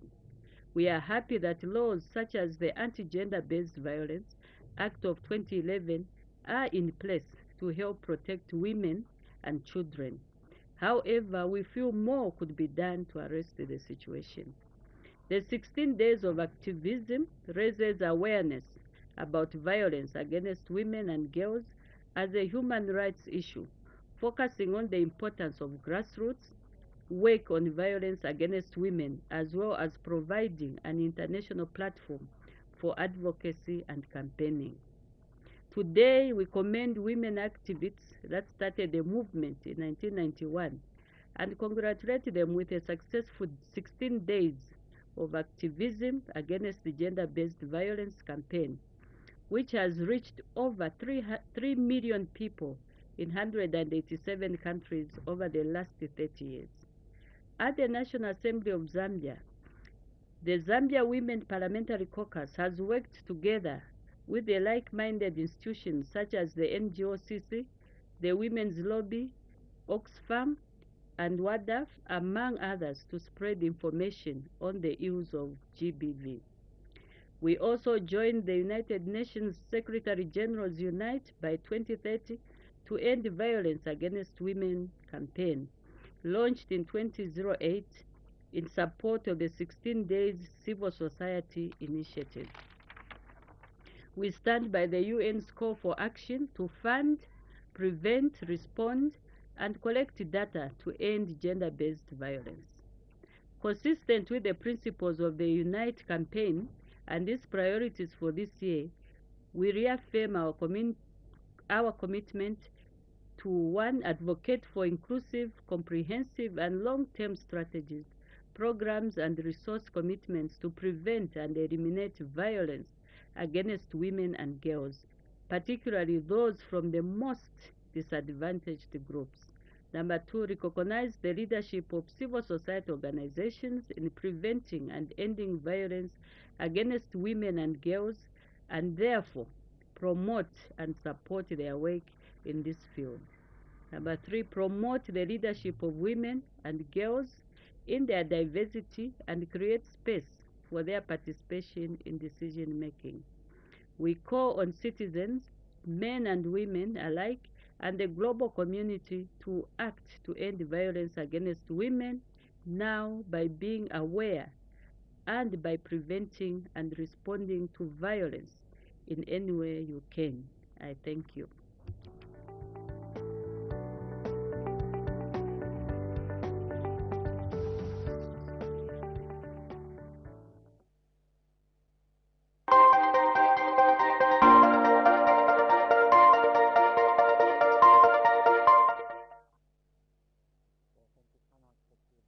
On Parliament television, the House is still on the 20 minutes break, that healthy break, and at the time business was interrupted for that 20 minutes break.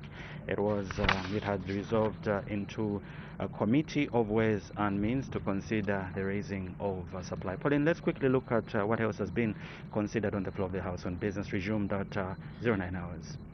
Yes, business started with Her Honor the Vice President indicating business for the coming week, and she indicated that the discussions for next week on the floor of the House will include bills, questions, and of course the House will continue also considering the heads that will come for consideration on the floor of the House, which will include the Ministry of Fisheries and Livestock, Intelligence Service, Auditor General's Office, the Cabinet Office, and some of the ministries or heads that will be considered on the floor of the House. After the indication of business for next week, we did see Her Honor the Vice President moving a motion and suspend standing orders at effective Tuesday, 14th December 2021. Standing orders 25, 26, 27, and 115 be suspended to enable the House to sit from 09 hours until business is concluded on each sitting day except for Friday. And when the question was put, this motion went through. It means it was adopted. Yes, the House has also had Her Honor the Vice President's question time, and we had a number of members of Parliament who posed their questions to Her Honor the Vice President, and some of the members that had questions for Her Honor the Vice President included the Chienge Member of Parliament, Kiven Katuta. We also had a question from Bangolo Member of Parliament, Anthony Kasandwe, and Joel Chibuye, Ron Member of Parliament.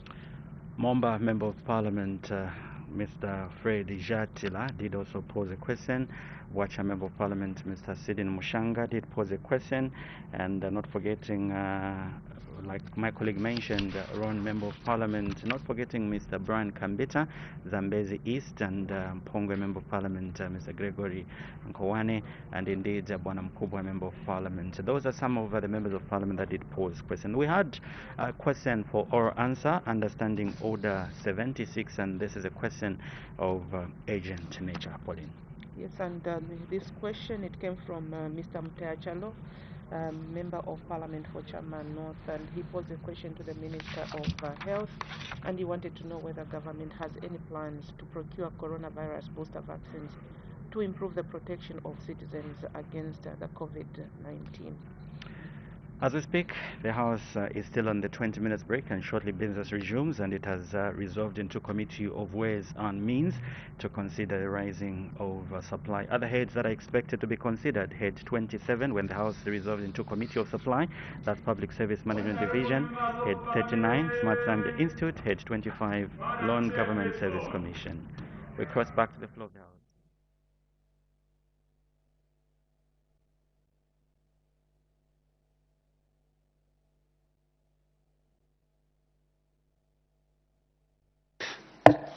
When business was suspended, the committee was considering the motion of Ways and Means, and Mr. Mwambazi, the honorable member for Bwana Mkubwa, was debating. May the honorable member continue. Thank you, Madam Chairperson. Let me, however, continue as I was debating on the issue of amendment to the ZDA Act concerning the increase or the introduction of $50,000 for the citizens to also ensure that they have incentives as local investors.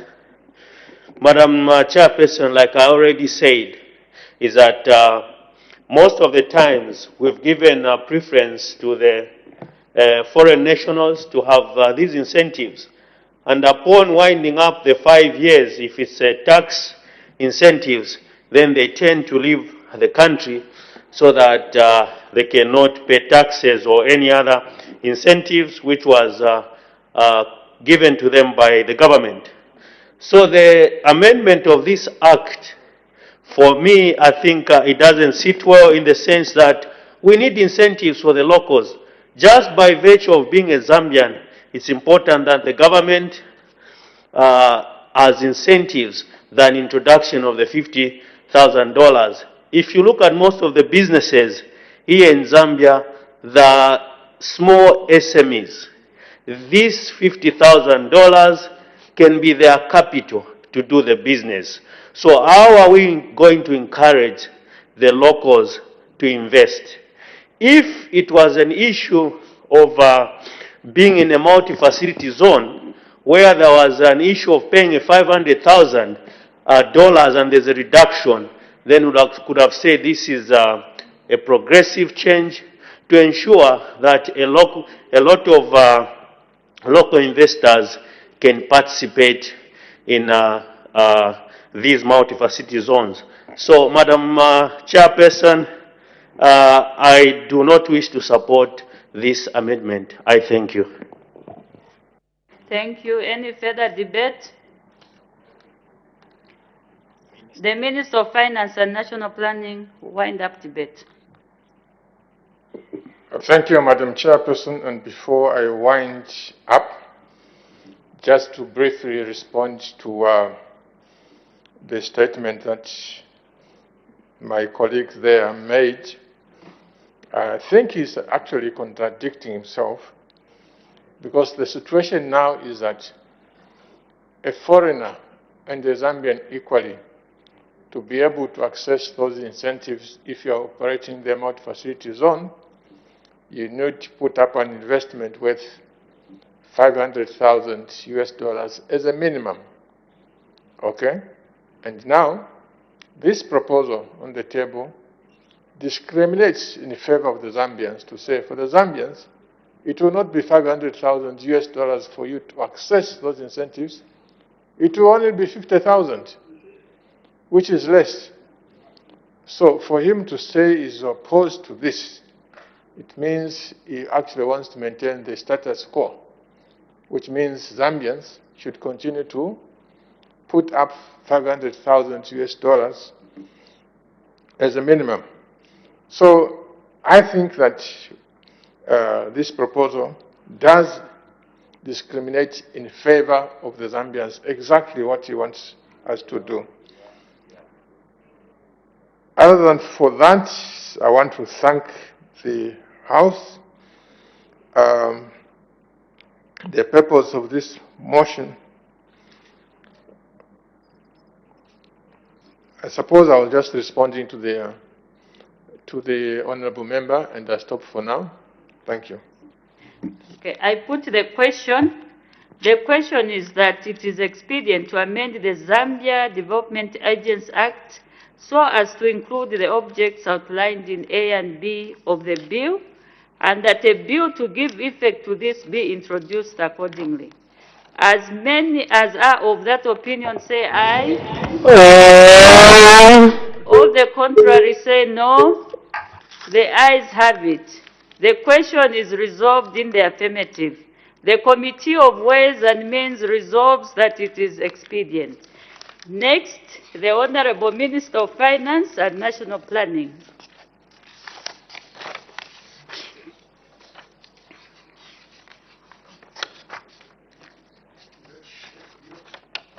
The bill is the Road Traffic Act.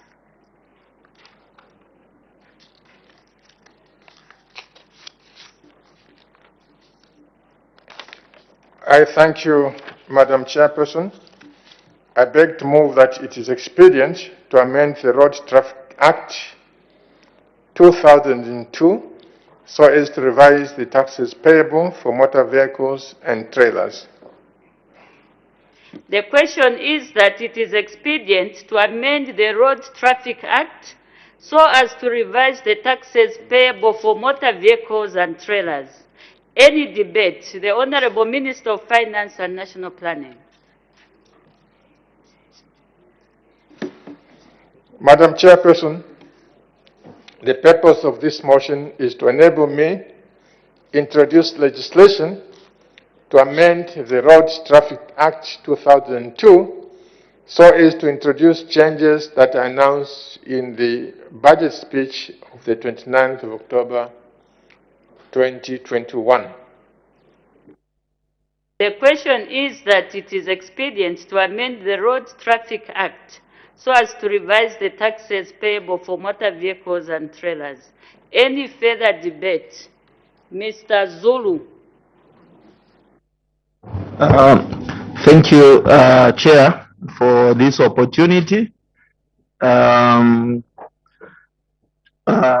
Minister, I've checked at this amendment, and the only concerns I've got is that as a country, as Zambia, we are very good at adjusting prices, adjusting taxes.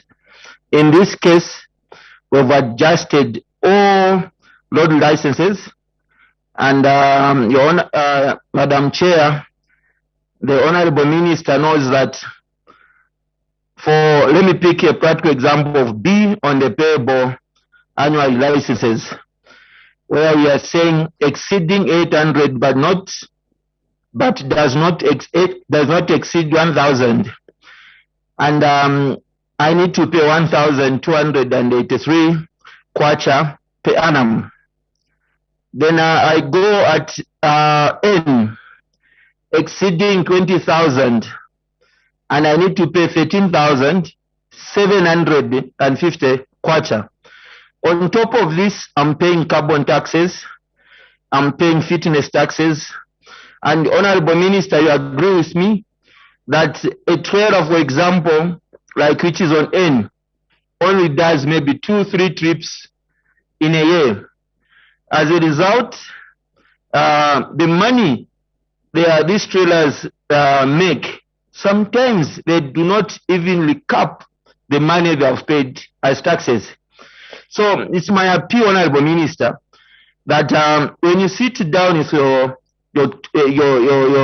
your team, see to it that you are also including those people coming from the very sectors of the business. Because if you do it just alone, you are killing SMEs, you are killing small transporters. The biggest problem, Honorable Minister, we have is that as much as we want to get the money from like transporters in this case, we are not helping them as a country. We are not giving them incentives to see to it that they're also making money. It's like we're milking a stone, and this stone can't produce milk anymore. What is happening, Honorable Minister? I'll give you a practical examples. Let me take, for example, FRIA, which is a government institution. The only people who are paid when you're contracted with FRIA are those politically connected, or either it's a big big company with maybe a fleet of over 50, because they can know how they can maneuver with management. For a person like me sitting at 10, 8 trucks, it's very difficult in the first place even to get a job from there. In addition to that, if I get the job, it's very difficult again to be paid. I'll go a year without payment. And as a country, we even allowed those companies who have come in Zambia in a pretext that they are Zambians and doing more job and more harm to your own locals, and you failed to protect them. Transporters, Honorable Minister, they have cried, and I only hope that this time around you are going to be a listening government, listen to them, and understand what they need, so that the country can collect enough revenue. The transporter also can make enough money to employ more people, so that we reduce the number of unemployment in this sector. On mining, Honorable Minister, you agree with me that not even, I only hope the new Dawn government will be able to protect locals in this sector. Because what has happened now, the entire mining has been taken up by Tanzanians. Now, if you compare to the taxes Tanzanians pay in their own country, the taxes for all year is $20 per year. Comparing to our taxes, it was $20 and the trailer $20. That's $40. That's the low tax they pay per year. Comparing to our taxes, if you lower them. In addition to that, as a country, we've given all contracts in the mining, either Mupani, KCM, Kansanshi, wherever, we've given them to Tanzanians, and we can't do the job because we're perceived that our rates are high. Why are they high? It's because government failed to protect us. You can look at these rates, and somebody is paying $20. How are we going to compete? It's a bit difficult, Honorable Minister, for us to compete with them. If you check out Mozambicans, the Mozambicans are paying $70 the whole year. So what we are saying, it's not that the taxes are high, but please protect this sector so that Zambian can strive in this business. Give them incentives that are going to help out. Failure to that, Honorable Minister, we are unable as a country to progress in this sector. That's the reason why you've seen somebody sitting in Dubai operating a company in Zambia. It's very simple. Those trucks, some of them are registered in Mozambique, others are registered in Tanzania, but they are telling us that this company is a Zambian registered company. And we've allowed this. And this is the thing, guys, that your workers at LATSA are very much aware. The workers at Zambia National Development, ZDM, they are very much aware of this, but you've let it go like that without protecting your own. And this is killing us as Zambians. Honorable Minister, my appeal to you is that if you look at the fuel contract, I'm glad that Honorable Kapara is moving on the right way. But looking at this, we need to do more to encourage our own. Honorable Minister, it's not good because of few individual selfish officers we have in some sectors to deprive the Zambians. We have reports, you have reports, the Minister of Mines has reports, the Minister of Logistics has reports, but you can't take action. And I wonder why you can't take action. Meaning that even at the highest level, If you can't take action, meaning we've compromised. So the best thing you can do for us to be paying these fees, Honorable Minister, please protect your own Zambians. Thank you, Chair. The Honorable Minister of Finance and National Planning, wind up debate. I thank you, Madam Chairperson. And in responding to the honorable member that has just spoken, I think I have no problems with that. I'm 100% in agreement with what he's saying. Of course, on the other hand, taxes must be paid because they are part of industry. But what I can assure him is that I'm willing to sit down with all the colleagues who are part of the value chain for transportation. That is the Minister of Transport, the Minister of Energy, and to some extent, even the Minister of Home Affairs. I'll be ready, and I'll propose to them that we meet and go through all the difficulties that you colleagues in the transport sector faces.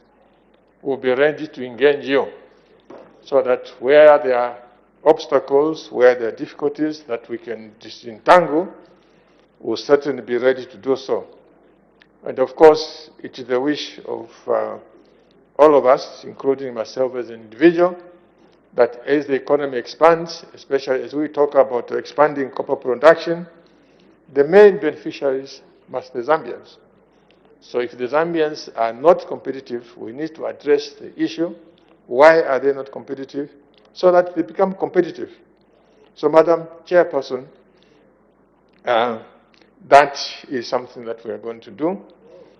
Other than for that, once again, I wish to thank the House for the support.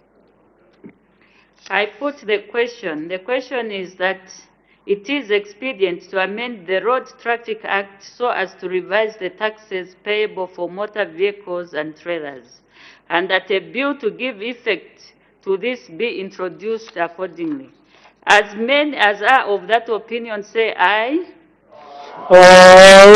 All the contrary say no. The ayes have it. The question is resolved in the affirmative.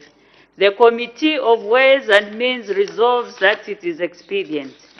The next one, the Betting Control Act.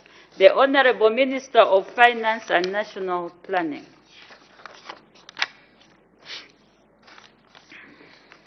I thank you, Madam Chairperson. I beg to move that it is expedient to amend the Betting Control Act so as to A, revise the license fees for a bookmaker, B, revise the validity period of a license issued to a bookmaker, and C, provide for matters connected with or incidental to the foregoing. The question is that it is expedient to amend the Betting Control Act so as to include the objects outlined in A to C of the bill. Any debate? The Honorable Minister of Finance and National Planning.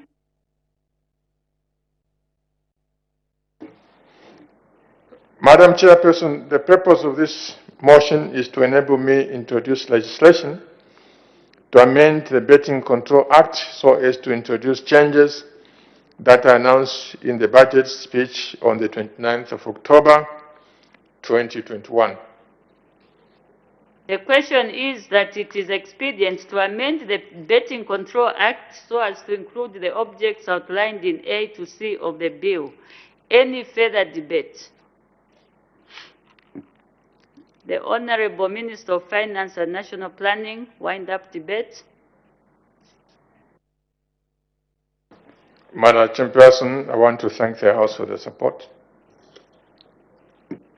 I put the question. The question is that it is expedient to amend the Betting Control Act so as to include the objects outlined in A to C of the bill, and that a bill to give effect to this be introduced accordingly. As many as are of that opinion say aye. Of the contrary say no. The ayes have it. The question is resolved in the affirmative. The Committee of Ways and Means resolves that it is expedient. The next one, the Man Lenders Act. The Minister of Finance and National Planning.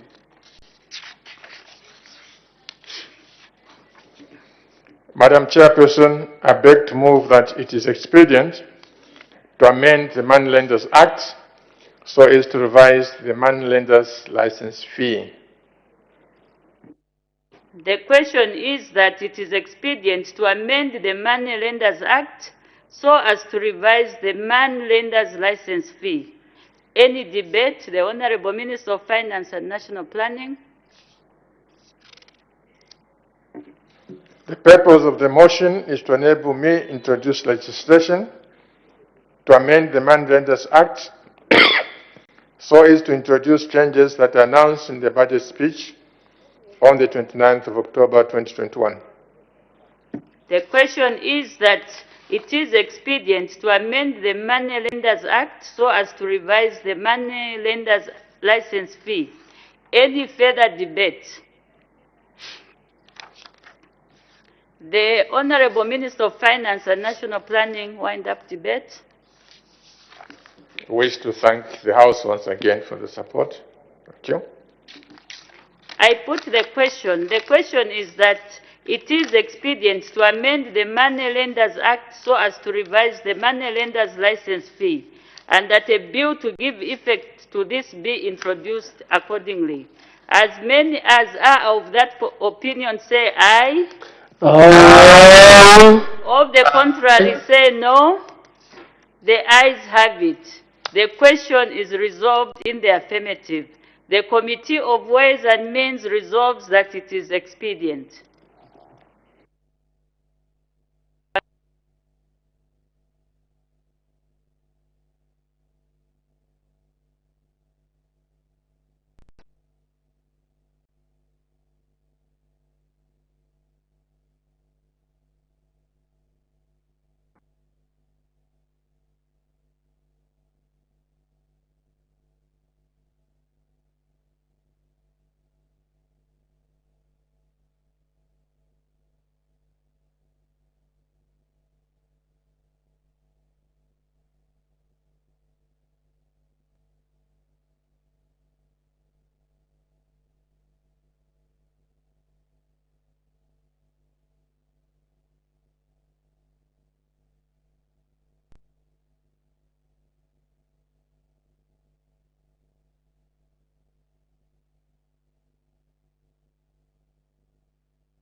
Madam Speaker, I have to report to the House that the Committee of Ways and Means has resolved that it is expedient to amend the Income Tax Act so as to include the objects outlined in A and to M of the bill.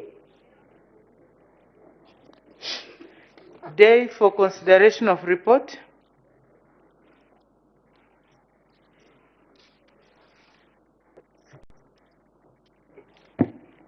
By leave of the House now, Madam Speaker. Is it your will that leave be granted for report to be considered now? Any objection? I see none. Leave is granted. The report to be considered now. The Honorable Minister of Finance and National Planning. Madam Speaker, I beg to move that the report of the committee be adopted.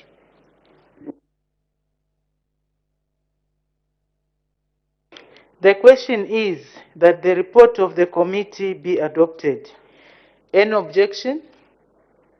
I see none. The report is adopted.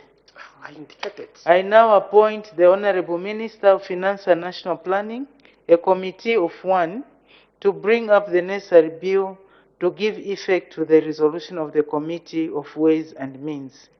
The Honorable Minister of Finance and National Planning.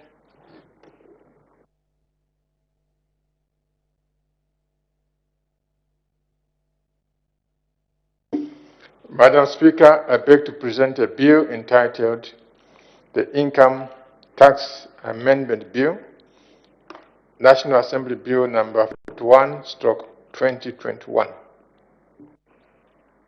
Let the bill be read the first time. The Income Tax Amendment Bill, National Assembly Bill number 41 of 2021. The bill stands referred to the Planning and Budgeting Committee. The committee is requested to submit its report on the bill to the House by Wednesday, 22nd December 2021. Honorable members who wish to make submissions on the bill are free to do so within the program of work of the committee. Next.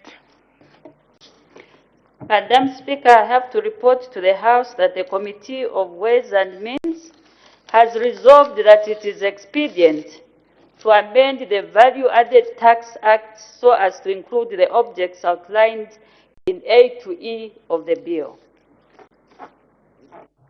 Day for consideration of the report. By leave of the House now, Madam Speaker. Is it your will that the leave be granted for the report to be considered now? Any objection? I see none. Leave is granted. The report to be considered now. The Honorable Minister of Finance and National Planning.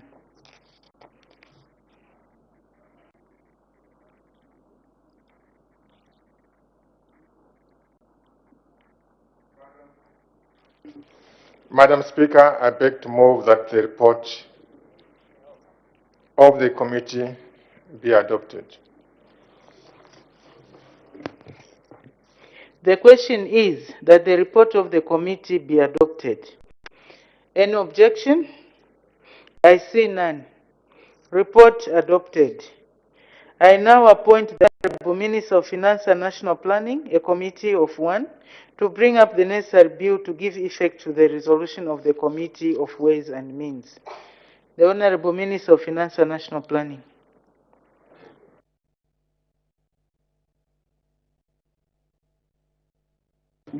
Madam Speaker, I beg to present a bill entitled the Value Added Tax Amendment Bill, National Assembly Bill number 42/2021. Let the bill be read the first time. The Value Added Tax Amendment Bill, National Assembly Bill number 42 of 2021. The bill stands referred to the Planning and Budgeting Committee. The committee is required to submit its report on the bill to the House by Wednesday, 22nd December 2021. Honorable members who wish to make submissions on the bill are free to do so within the program of the work of the committee. Next. Madam Speaker, I have to report to the House that the Committee of Ways and Means has resolved that it is expedient to amend the Customs and Excise Act so as to include the objects outlined in A to E of the bill. Day for resumption for consideration of the report.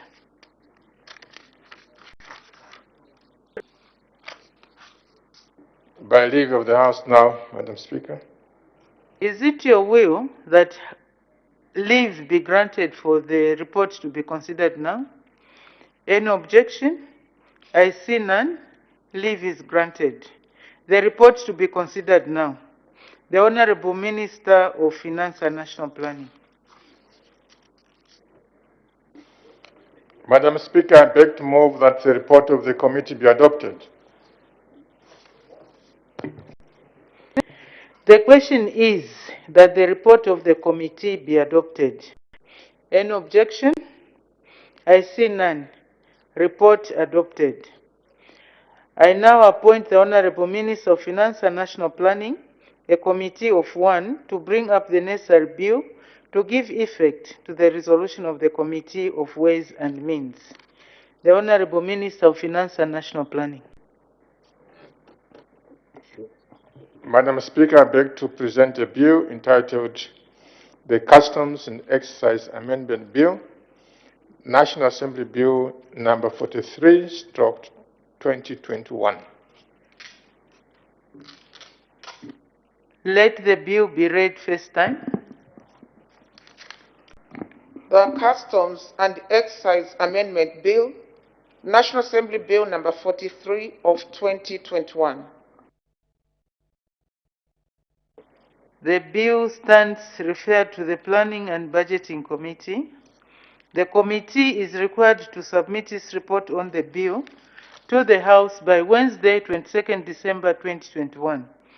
Honorable members who wish to make submissions on the bill are free to do so within the program of the work of the committee.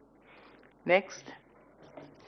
Madam Speaker, I have to report to the House that the Committee of Ways and Means has resolved that it is expedient to amend the Property Transfer Act, Tax Act, so as to include the objects outlined in A to D of the bill. Day for consideration of the report.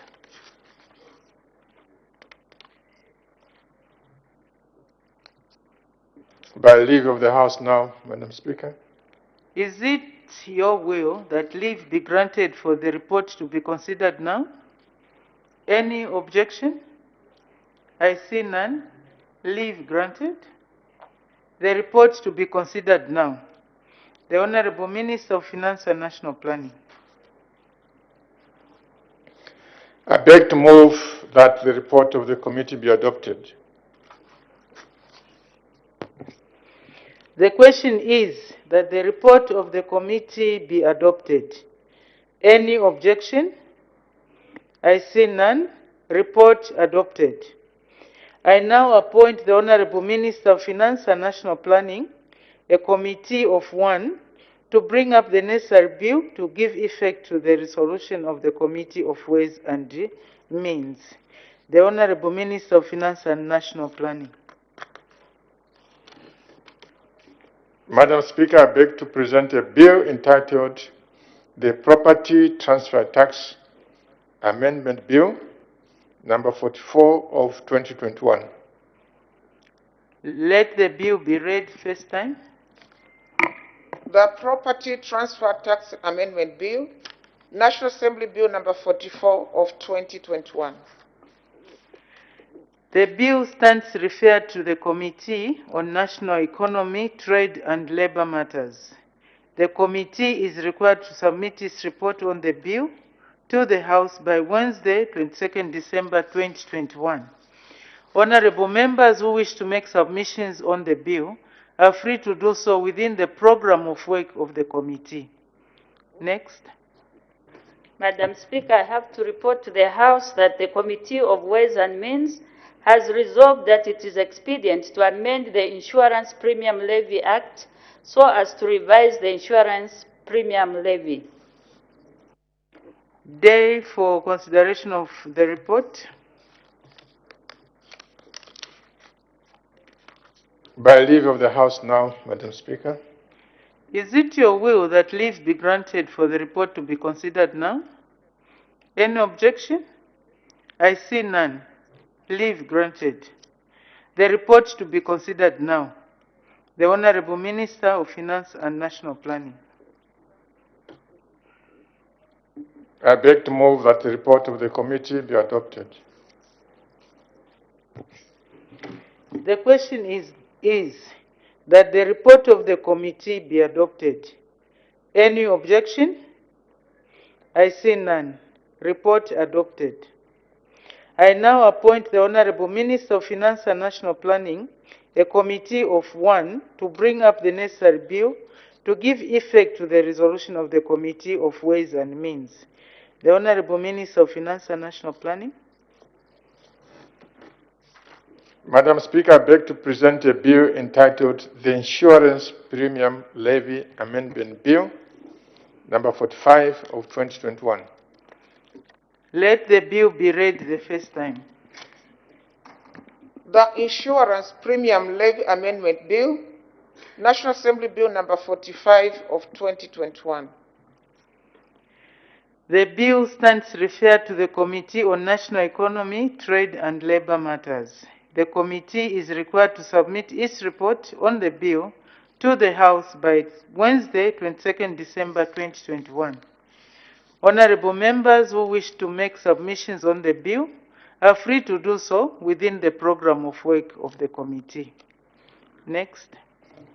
Madam Speaker, I have to report to the House that the Committee of Ways and Means has resolved that it is expedient to amend the Zambia Development Agency Act so as to include the objects outlined in A and B of the bill. Day for consideration of the report. By leave of the House now, Madam Speaker. Is it your will that leave be granted for the report to be considered? Any objection? I see none. Leave granted. The report to be considered now. The Honorable Minister of Finance and National Planning. Madam Speaker, I beg to move that the report of the committee be adopted. The question is that the report of the committee be adopted. Any objection? I see none. Committee of Ways and Means. The Honorable Minister of Finance and National Planning. Madam, I beg to present a bill entitled the Zambia Development Agency Amendment Bill, number 46 of 2021. Let the bill be read the first time. The Zambia Development Agency Amendment Bill, National Assembly Bill number 46 of 2021. The bill stands referred to the Committee on National Economy, Trade and Labor Matters. The committee is required to submit its report on the bill to the House by Wednesday, 22nd December 2021. Honorable members who wish to make submissions on the bill are free to do so within the program of work of the committee. Next. Madam Speaker, I have to report to the House that the Committee of Ways and Means has resolved that it is expedient to amend the Road Traffic Act so as to revise the taxes payable for motor vehicles and trailers. Day for consideration of the report. By leave of the House now, Madam Speaker. Is it your will that leave be granted for the report to be considered now? Any objection? I see none. Leave granted. The report to be considered now. The Honorable Minister of Finance and National Planning. Madam Speaker, I beg to move that the report of the committee be adopted. The question is that the report of the committee be adopted. Any objection? I see none. Report adopted. I now appoint the Honorable Minister of Finance and National Planning, a committee of one, to bring up the necessary bill to give effect to the resolution of the Committee of Ways and Means. The Honorable Minister of Finance and National Planning. Madam Speaker, I beg to present a bill entitled the Road Traffic Amendment Bill, number 47 of 2021. Let the bill be read the first time. The Road Traffic Amendment Bill, National Assembly Bill number 47 of 2021. The bill stands referred to the Committee on Delegated Legislation. The committee is required to submit its report on the bill to the House by Wednesday, 22nd December 2021. Honorable members who wish to make submissions on the bill are free to do so within the program of work of the committee. Next. Madam Speaker, I have to report to the House that the Committee of Ways and Means has resolved that it is expedient to amend the Betting Control Act so as to include the objects outlined in A to C of the bill. Day for consideration of the report. By leave of the House now, Madam Speaker. Is it your will that leave be granted for the report to be considered now? Any objection? I see none. Leave granted. The report to be considered now. The Honorable Minister of Finance and National Planning. I beg to move that the report of the committee be adopted. The question is that the report of the committee be adopted. Any objection? I see none. Report adopted. I now appoint the Honorable Minister of Finance and National Planning, a committee of one, to bring up the necessary bill to give effect to the resolution of the Committee of Ways and Means. The Honorable Minister of Finance and National Planning.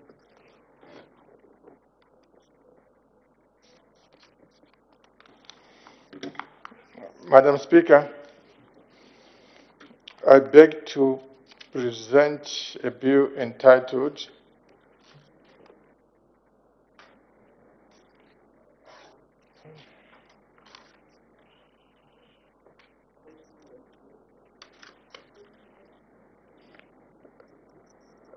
Madam Speaker, I beg to present a bill entitled the Betting Control Amendment Bill, number 48 of 2021. Let the bill be read the first time. The Betting Control Amendment Bill, National Assembly Bill number 48 of 2021. The bill stands referred to the Committee on Delegated Legislation. The committee is required to submit its report on the bill to the House by Wednesday, 22nd December 2021. Honorable members who wish to make submissions on the bill are free to do so within the program of work of the committee. Next. Madam Speaker, I have to report to the House that the Committee of Ways and Means has resolved that it is expedient to amend the Money Lenders Act so as to revise the money lenders license fee. Day for consideration of the report. By leave of the House now, Madam Speaker. Is it your will that leave be granted for the report to be considered now? Any objection? I see none. Leave granted. The report to be considered now. The Honorable Minister of Finance and National Planning. Madam Speaker, I beg to move that the report of the committee be adopted. The question is that the report of the committee be adopted. Any objection? I see none. Report adopted. I now appoint the Minister of Finance and National Planning, a committee of one, to bring up the necessary bill to give effect to the resolution of the Committee of Ways and Means. The Honorable Minister of Finance and National Planning.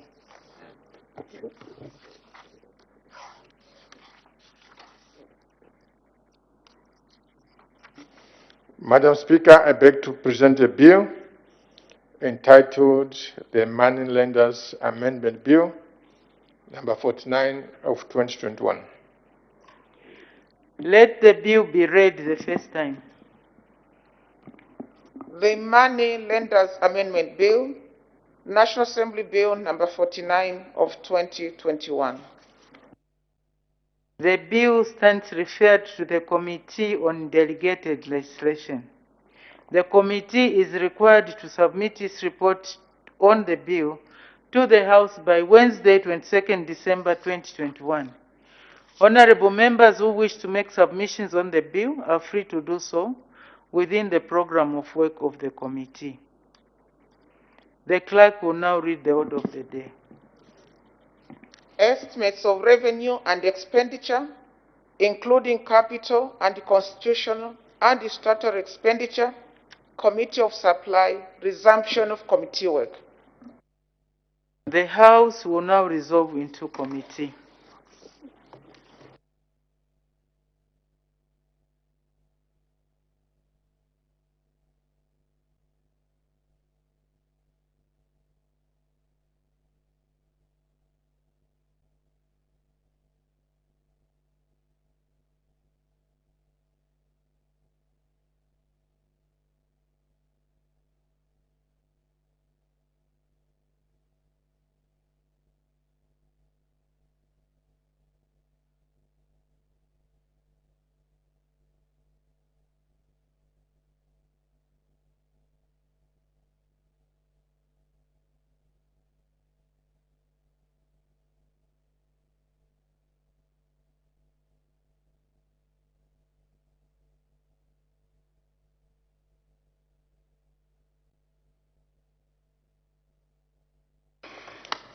When business was adjourned yesterday, Thursday, 9th December 2021, the Committee of Supply on Estimates of Revenue and Expenditure for the year 1st January 2022 to 31st December 2022, presented to the National Assembly in October 2021, had finished considering Head 46, Ministry of Health.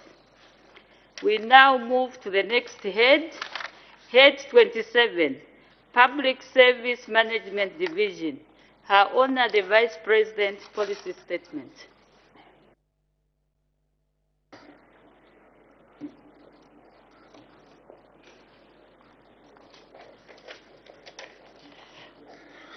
Madam Chairperson, thank you for according me this opportunity to present the 2022 estimates of expenditure for the Public Service Management Division. The House may wish to note that the division falls under the Office of the President and is charged with the overall responsibility of human resource management in the public service, in line with the Government Gazette Notice number 1123 of 2021 on allocation of portfolio and statutory functions of government ministries and departments. One, review of the 2021 budget performance. Chairperson, the House may wish to note that in the year 2021, the division received a total budgetary allocation of 31,091,746 kwacha for its programs, activities, and personal emoluments. In this regard, the following programs and activities were undertaken.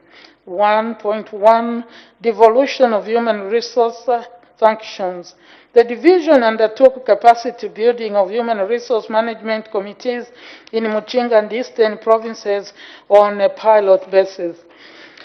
2 Human resource management. Madam Chairperson, the division facilitated the issuance of treasury authorities to 28 various ministries, provinces, and spending agencies to recruit 4,839 employees. Establishment control. Madam Chairperson, I'm happy to report that the division updated and published the 2022 Public Service Establishment Register to support estimates of expenditure on personal emoluments for the financial year 2022. Madam Chairperson, collective bargaining processes. The division held and concluded the negotiations for 2021, improved the salaries and conditions of service with 14 public service unions within the 99 days of expiry of the existing collective agreements. This was in accordance with Section 69(1)(a) of the Industrial and Labor Relations Act, Chapter 269 of the laws of Zambia. The division has since commenced negotiations with public service unions for revised salaries and conditions of service for the public service for the year 2022. Performance management. Madam Chairperson, the division provided technical support to government ministries and institutions on performance management, including the performance-based contract system. In this regard, the division received and analyzed a total of 412 contracts for directors, assistant directors, and their equivalents in the public service. GRZ Funeral Assistance Scheme, Madam Chairperson. During the period under review, the division facilitated provision of funeral benefits under the GRZ Funeral Assistance Scheme for 11,447 claims, amounting to 74,562,000 kwacha. Challenges and the mitigating measures. Chairperson, the division had to scale down the implementation of programs and activities due to the prevalence of COVID-19 pandemic.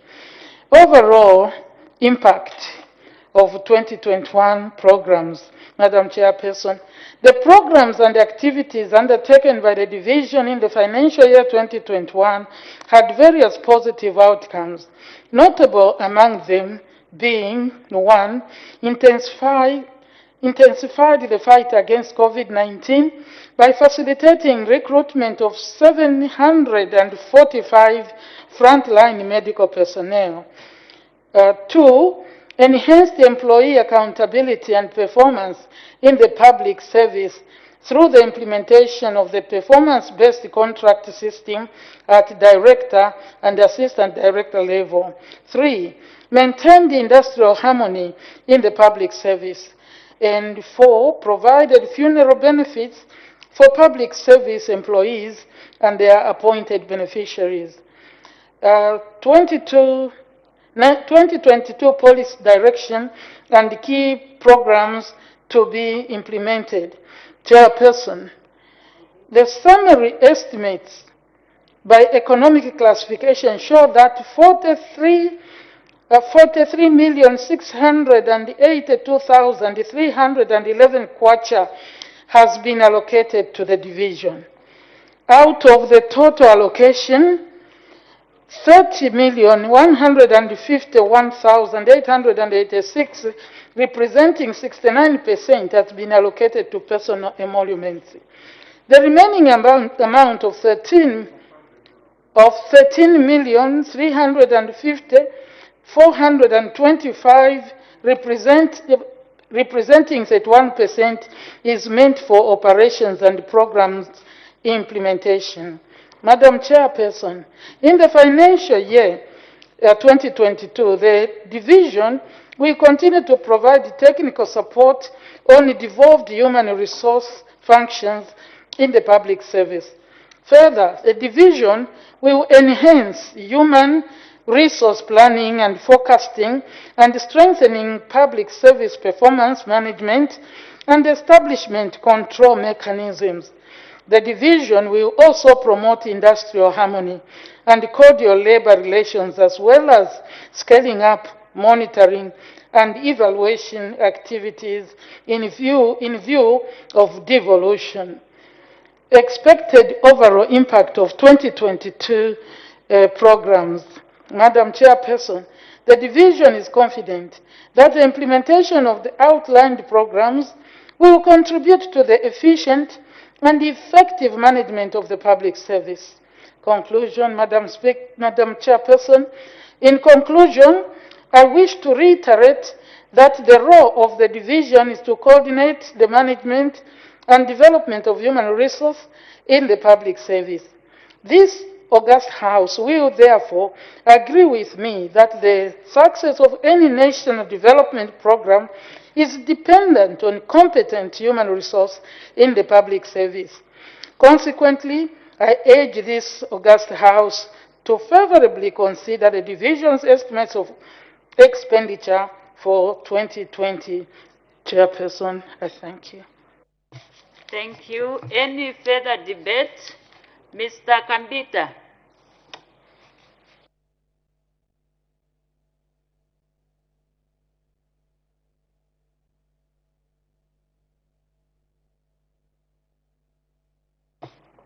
Mr. Kambita.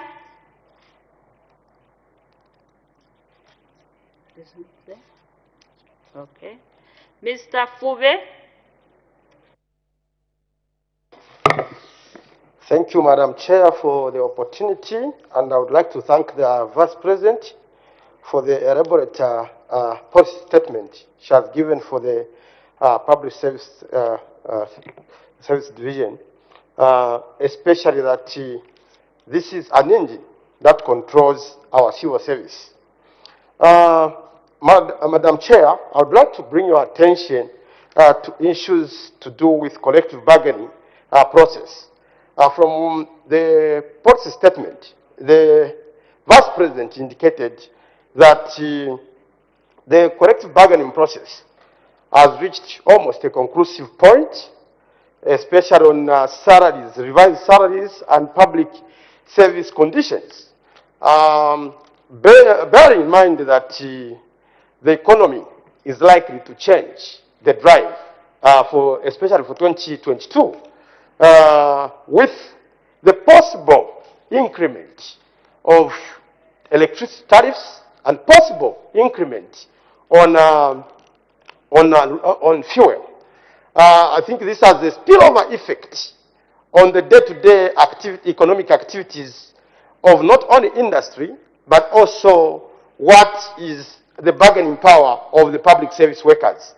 I do not know whether this has been projected or factored in, especially that we are yet to know how the economic outlook could be in the 2022, especially with those aforementioned possible increments. I know that the dollar has appreciated, and I think there was a question to say if the dollar has appreciated, the kwacha has appreciated, then we should be talking about the reduction in those factors. But I think it's free-falling when it comes to those two factors that I mentioned. Madam Chair, may I also bring to your attention the issue of performance appraisal. The issue of performance appraisal, I know that in this parliament we have been talking about, we have divided Zambians, those belonging to the opposition, those belonging to the Luri. And civil servants, we all know that during elections, in as far as there is a civil service, ethic code that manages them, we have seen civil servants dividing into camps when it comes to, who they support. And some of them visibly show it. We see it, especially some of us who come from rural areas. We have seen civil servants widely campaigning in bars and many other factors. Some of them belonging to UPND, some of them NDC, some of them PF and all that. And as I indicated earlier, that this is more of an engine to what? What I feel that should separate those that are called cadres, and I appreciate that the Vice President earlier on today did separate cadres in different areas. Like for instance, me, I'm not afraid to be called a PF cadre because I'm one. And cadres are classified in different, ranges. There are white-collar cadres, there are also blue-collar cadres, and there are also those peasantry cadres that we usually refer to belonging to the marketing, to the stations and markets. But my concern mainly on the performance appraisal, what should deceive who qualifies and who doesn't qualify is, I think, continuous appraisal of the personnel by the public service. And I think that will qualify because at the end of the day, all of them are Zambians and they deserve to be in Zambia, they deserve to have a share, and for those that qualify should be given these jobs. Madam Chair, I also want to talk about an issue related to the collective bargaining of our process, which has to do with the debt swap.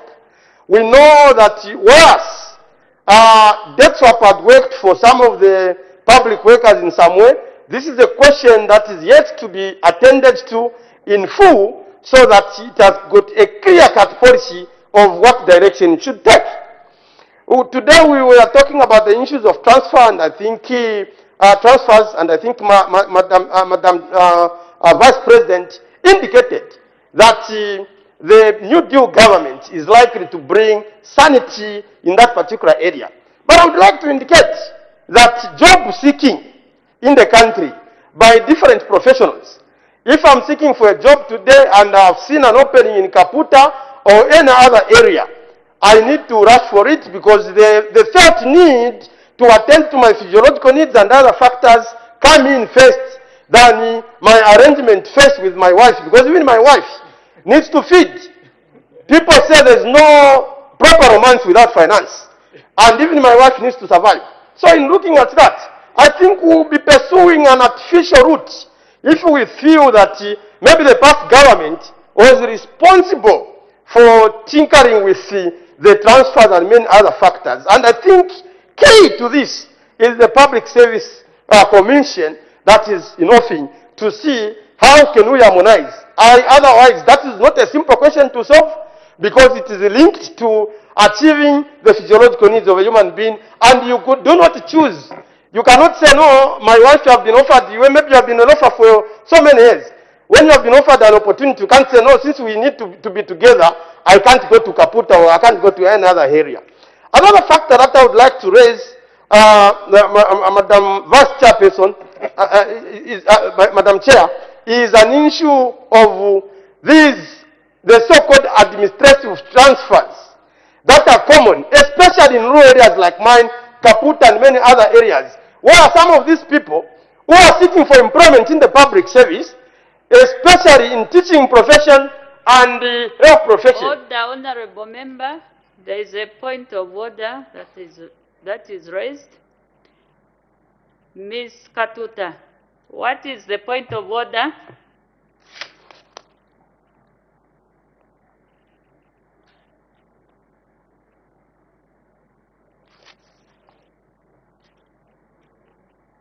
Ms. Katuta, we are behind time.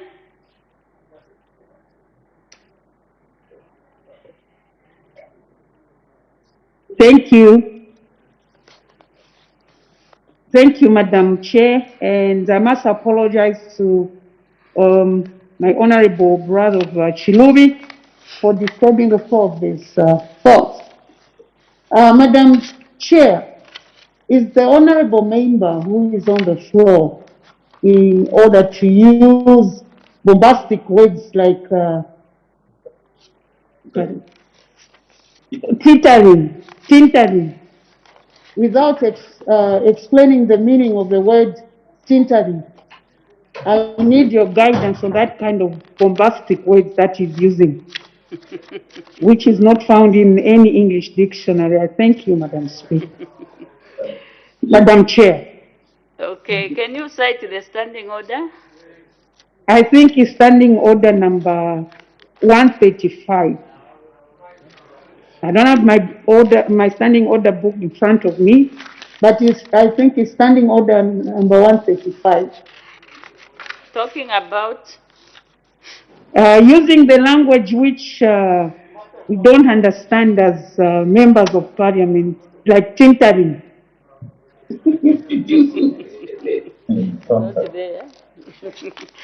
Honorable Member, your standing order, the one that you've cited, does not talk about what the point of order that you've raised. So in that case, Madam Chair, it's number. I don't have my. Honorable Member. 65. Sorry, Madam Chair. Honorable Member, I think when you are raising a point of order, you should know the standing order that has been breached instead of trying to look for it here and there. So what is the standing order that has been breached? 65, Madam Chair. 65. Yes, Madam Chair.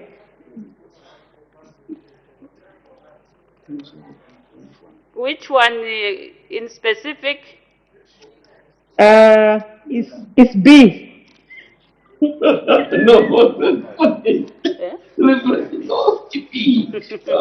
Honorable Member, for the sake of time, I think your point of order is not admissible simply because you haven't cited the right standing order that has been breached.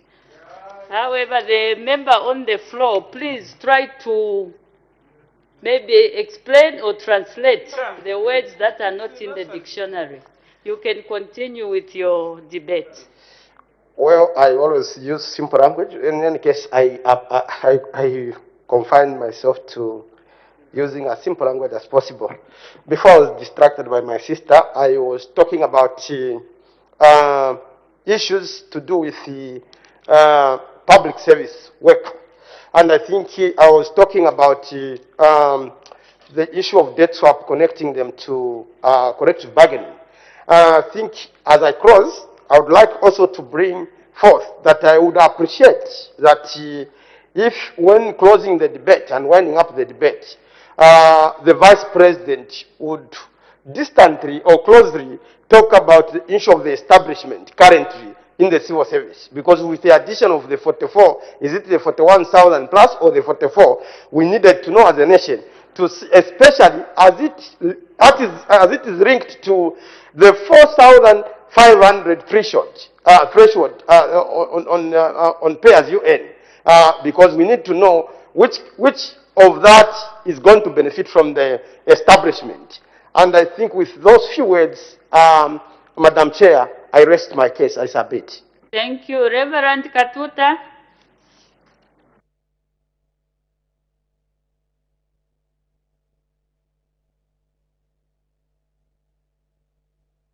Thank you. Thank you, Madam Chair.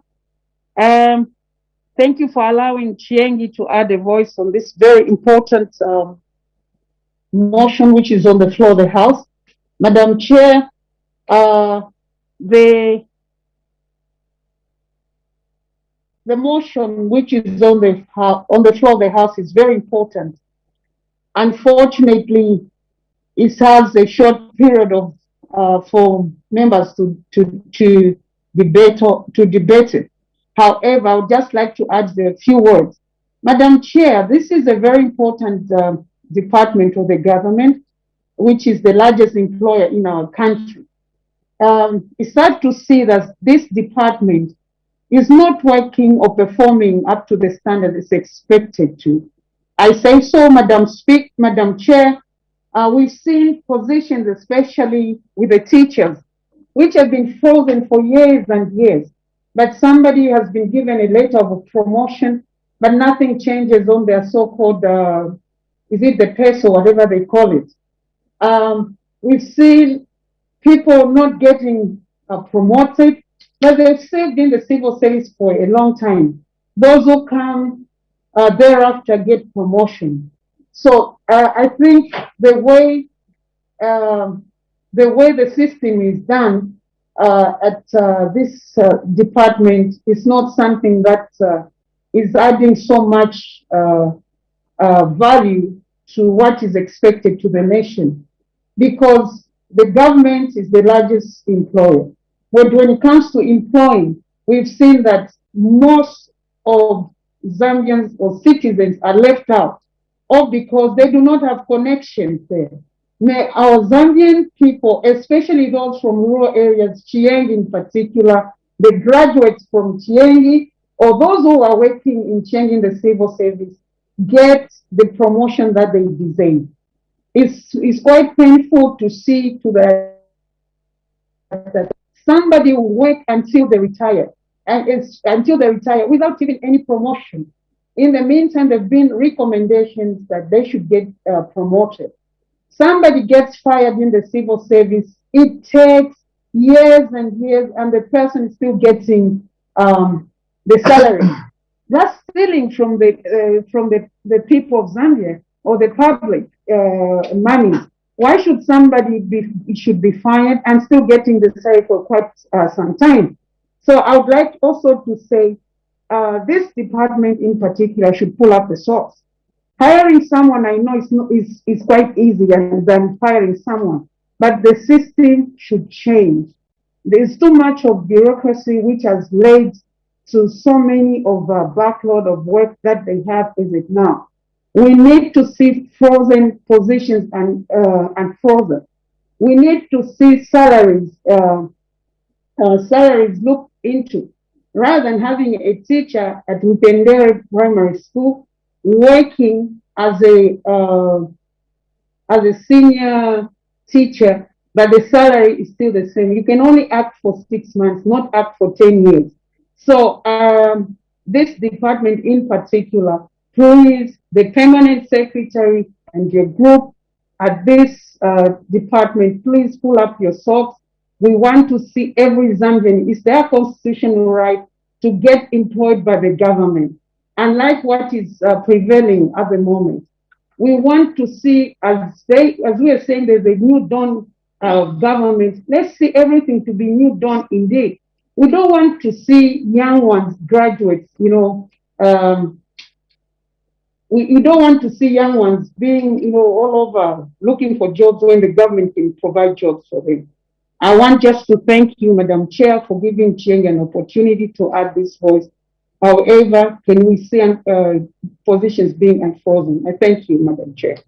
Thank you. Her Honor, the Vice President, wind up debate.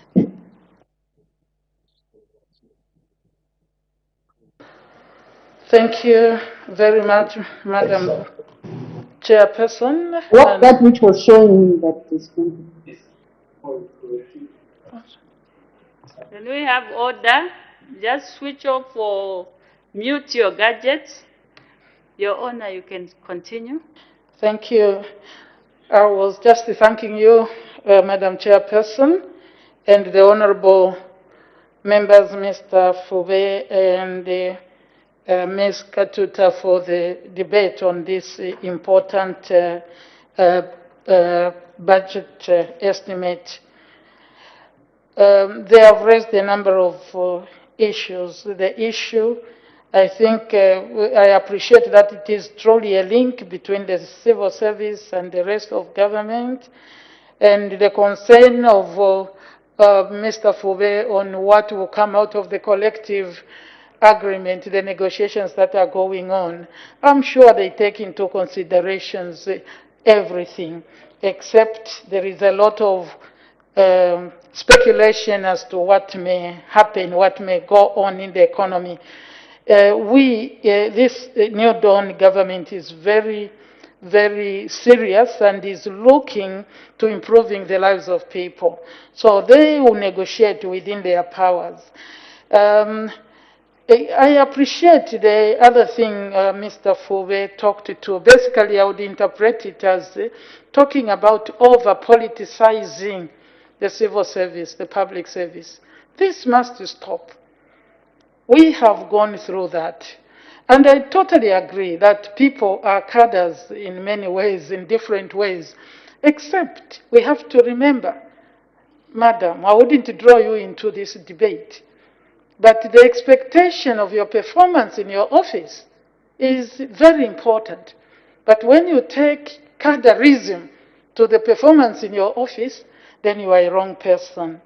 And this is the way. So we keep requesting our public servants, civil servants, anybody in public office to act according to the stipulation in that office. You don't act politically. It has become unfortunate. But as New Dawn government, those are things that we are saying professionalism must be encouraged. And we are praying by the end of 10 years of Hakainde Hichilema's time in office, that will be a thing of the past, because every professional will behave professionally. The issue of people being together in marriage or as families, sometimes it's personal decision, but sometimes you just literally separate people by sending the husband this way and the wife this way. We have said we will do everything possible to try and ensure that families stay together. But if the family chooses to leave one and go and work somewhere else because the priority is something else, that becomes a little difficult. We can't promise 100% in this matter. The issue of employing and what the public service management division, I think it has, the title itself speaks for itself. Public management division. Certain functions in the public service, I think we have looked at several services even in here. We have looked at the correctional services. We have looked at police service. We will look at teaching service commission. Those basically are the employers. This is management of the division. So indeed, There are other things that Ms. Katuta has spoken about, people staying without promotions and so on in the public service. The public service looks after everything else, but the commissioners have their own duties of promotion and so on. So maybe we'll spare them from this, but we will encourage them working with those commissions that you don't allow a person to act for 10 years. That is not acting anymore. So let me just say I thank you. The concerns that are under the commission, under the management division, we have heard, we have listened, but others are not really the responsibility of the management division. I appreciate, Madam, the comments. Thank you for the support. Thank you. Head 27, Public Service Management Division, head total 43,682,311 kwacha. Any debate? Any objection? I put the question. The question is that head 27, Public Service Management Division, head total 43,682,311 kwacha stands part of the estimates. As many as are of that opinion say aye. Of the contrary say no. The ayes have it. The question is resolved in the affirmative. Head 27, Public Service Management Division. Head total 43,682,311 kwacha is ordered to stand part of the estimates. We move to the next head.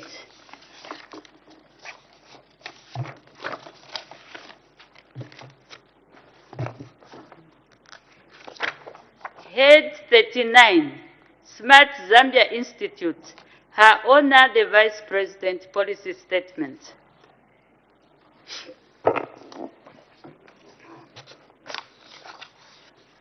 Madam Chairperson, it is my esteemed pleasure to present the 2022 budget estimate for Head 39, the Electronic Government Division, also known as Smart Zambia Institute. Chairperson, the Electronic Government Division is charged with the responsibility of ensuring the effective coordination and implementation of an electronic government. This is achieved through the provision of common digital platforms and systems to facilitate government to citizen, government to government, and government to business services.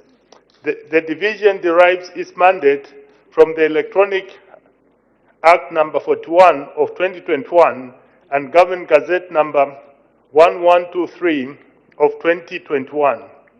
Chairperson, the House may recall that during the official opening of the first session of the 13th National Assembly, the President of the Republic of Zambia, Mr. Hakainde Hichilema, underscored the need to mainstream digital revolution in our economy, in our national programs across all sectors for socio-economic development.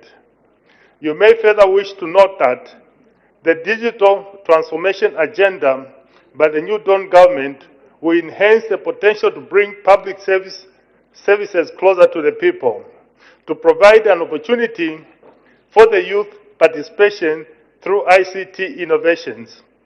This will be achieved by strengthening collaborations among the players in the ICT sector. Chairperson, my government is very keen through our National Digital Transformation Program to deliver an open government. An open government that is accountable, transparent, efficient, and the representation of all citizens in the governance structure of our nation. Consequently, this will stimulate trust and confidence among its stakeholders. Chairperson, before I present the policy statement for the e-government, allow me to firstly highlight the past progress and achievement made on key projects and programs implemented during the fiscal year 2021, as well as priorities for 2022. Chairperson, for 2021, during the fiscal year 2021, 100 million was allocated towards 3 key programs, namely electronic government, 2, ICT system, management and support services. The key achievement attained by the division during the fiscal year 2021 included but not limited to the following. 1, to deliver high-impact digital services closer to businesses and citizens. The government continued to add electronic services to the government service bus. This is an integrated platform through which citizens, non-citizens, businesses access and utilize various electronic services offered by government institutions and allow online payments for all public service consumed. In 2021, 94 additional services were added, bringing the cumulative total to 127. This has led to an increase in the collection of non-tax revenue and has provided a 24/7 access to services. 2, Electronic Government Act. Chairperson, through this House, the government enacted the Electronic Government Act number 41 of 2021 to strengthen and streamline the implementation of electronic government initiative across the public service. This has necessitated the development of standards and guidelines to harmonize and coordinate effective use of ICT and enhance cost effectiveness and efficiency in the time taken to access government services. Change management and capacity building. Capacity building and change management interventions in the utilization of ICT for civil servants in all the 29 government ministries and 10 provincial offices was conducted. Further, over 500 civil servants in ICT and digital literacy programs in partnership with the United Nations Agency, International Telecommunication Union, were trained. The capacity building was aimed at establishing a culture of innovation, promoting best practice in the use of ICT system and providing support to the public service. Smart Zambia Institute, through its mandate, is working to ensure mainstreaming of e-services within society and to the citizens by enabling accessibility and usage of available ICT platform. Infrastructure. Chairperson, the division continues to accelerate ICT infrastructure development and management across all ministries, provinces, and spending agencies. A reliable ICT infrastructure forms the very foundation upon which digital services are delivered and guarantees high service availability and access. In this regard, during the year under review, a total of 80 MPSs have been connected to the government-wide area network, bringing the total of interconnected public service institutions to a unified internet to 203. This has resulted in ease of communication, reduced need for travel through the use of digital collaboration tools, as well as reduced cost of ICT CapEx expenditure through the utilization of shared platforms. Madam Chairperson, the division has also facilitated the installation of countrywide video conferencing facilities in 28 ministries and constitutional offices in Lusaka, 10 provincial ministry offices, 20 telepresent conference packages in selected colleges and schools in 10 provinces to facilitate for visual meetings, data sharing, and data collaboration. This has allowed the continuity of government services during the peak of the COVID-19. Challenges. Chairperson, the key challenge in the implementation of 2021 was the resistance to change, especially in accessing the e-services on the government service bus. A, people's mindset need to change and embrace the new ways of conducting government business. B, the high cost of capital project was another challenge that hindered the rollout of ICT infrastructure to the unserved and underserved areas. Madam Chairperson, The focus for 2022 will be to accelerate the coordination and implementation of common digital platforms that have high impact on the delivery of digital services to citizens, business, and government. Chairperson, the division takes due cognizance that the 2022-2024 budget core circular has allocated to Head 39 a total of 138 million. This translates into 38 million, representing 38% increase from 2021 budget allocation of 100 million. Pursuant to our desire to deliver enhanced public service delivery through digitization, the division has allocated in the year 2022 as follows: ICT 101 million, electronic government 20.4 million, management and support 16.3 million. Madam Chairperson, the following is the focus for 2022: to promote innovation and deploy smart solutions to improve the productivity and efficiency of socio-economic activities, integration and enhancement of a secure ICT network connectivity infrastructure to underserved and unserved areas, deploy and integrate digital solutions that will enhance public service delivery to citizens, non-citizens, businesses, and within government, promote open government by enhancing electronic participation of key citizens, enhance mindset change for digital transformation and capacity building to improve ICT adoption. There is need to improve e-government policy reforms through a digital transformation strategy that will take care of emerging trends and customer requirements. Conclusion: the e-government transformation agenda to attain a knowledge-based society and economy to better the lives of the ordinary Zambians and bring government closer to its people is the bedrock for a digital economy. I thank you, Madam Chair. Thank you. Any further debates? Mr. Chanda. Thank you so much, Madam Chairperson. Madam Chairperson, allow me to thank the Honorable Minister for this very, very important statement with regard to Smart Zambia Institute.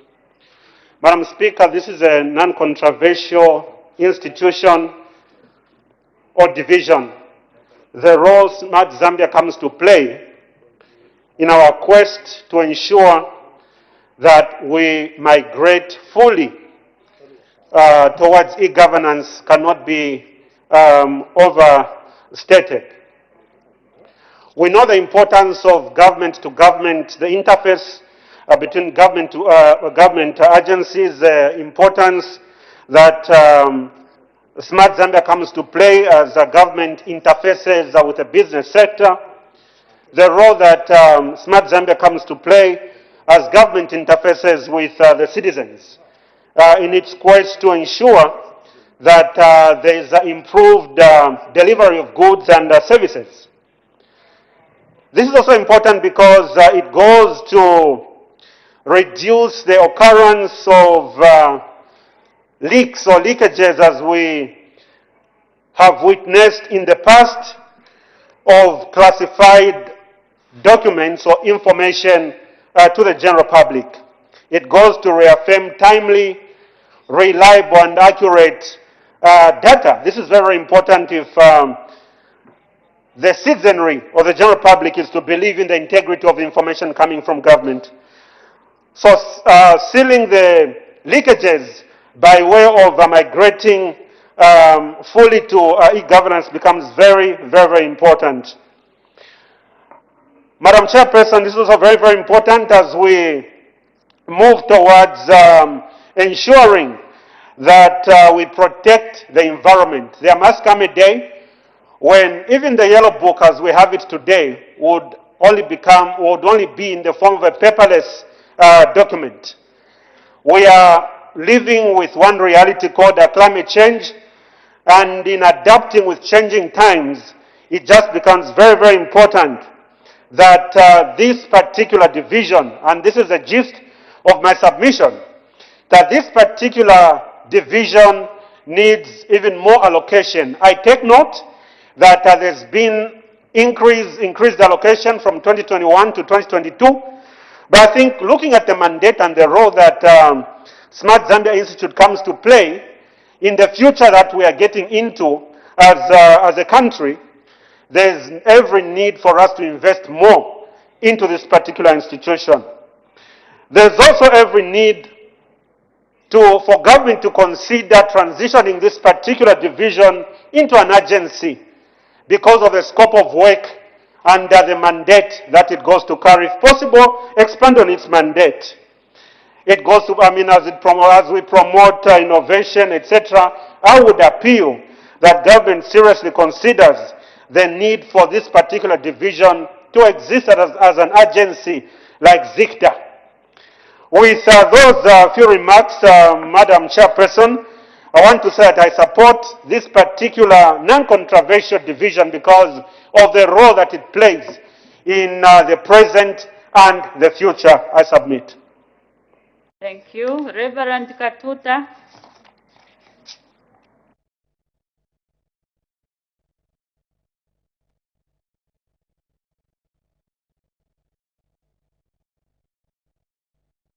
Thank you. Thank you, Madam Chair, and thank you, Minister, for the policy statement.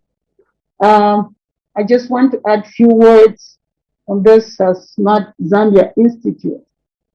I heard the Minister in his policy statement saying that in each province there is this kind of an institute.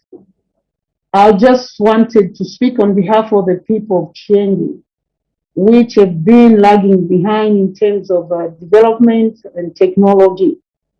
How will the government do the interface with the people of Chiengi when they are not privileged even to know that there is this kind of institute and that the government has at provincial level?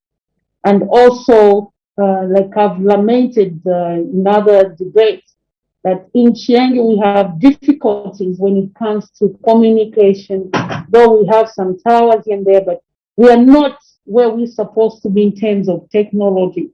So I'm just wondering on behalf of many civil servants there who tend to be running away from Chiengi instead of providing service to our people because of Chiengi lagging behind in such things.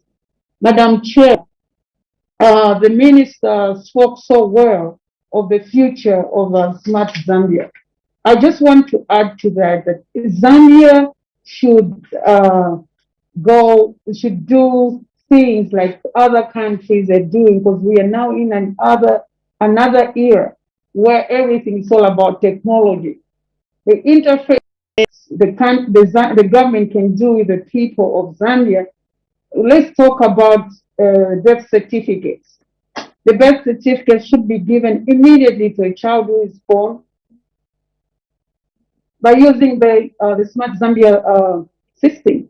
The issue of NRC, it means will be issued as soon as the child is born.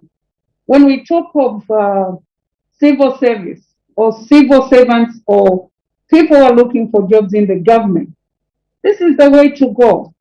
Something should be developed in order for the government to interface with the people of Zambia in that manner. Then people going to queue up at PMSD there. Also, this Smart Zambia Institute, I'm believing that it can introduce the one-stop kind of station whereby you have the Home Affairs connected to the Home Affairs is connected to the banks. The Home Affairs is connected to schools. Everything is done simultaneously. When somebody is the police is looking for someone, it's very easy to find them. This will help us to remove these fake passports that are produced in some constituents, which I won't mention for my beloved brother. So, this Smart Zambia Institute, we should take advantage of it, develop it further, whereby we have everything will be done using using either smartphones or these other gadgets. This can only be achieved if we start using it and connecting all the ministries together. We'll be able, even the CDF we're talking about, everything will be done automatically because we have a certain software that has been developed that the Smart Zambia is using. Then we'll call it indeed Smart Zambia. As it is now, it feels it's half-baked. I just wanted to add to that, that let's have everything interconnected. This will eradicate a lot of even corruption and other things. If we can have the system like that, then we'll be saying, indeed, this institution is working. I thank you, Madam Chair. Thank you. Mr. Sampa.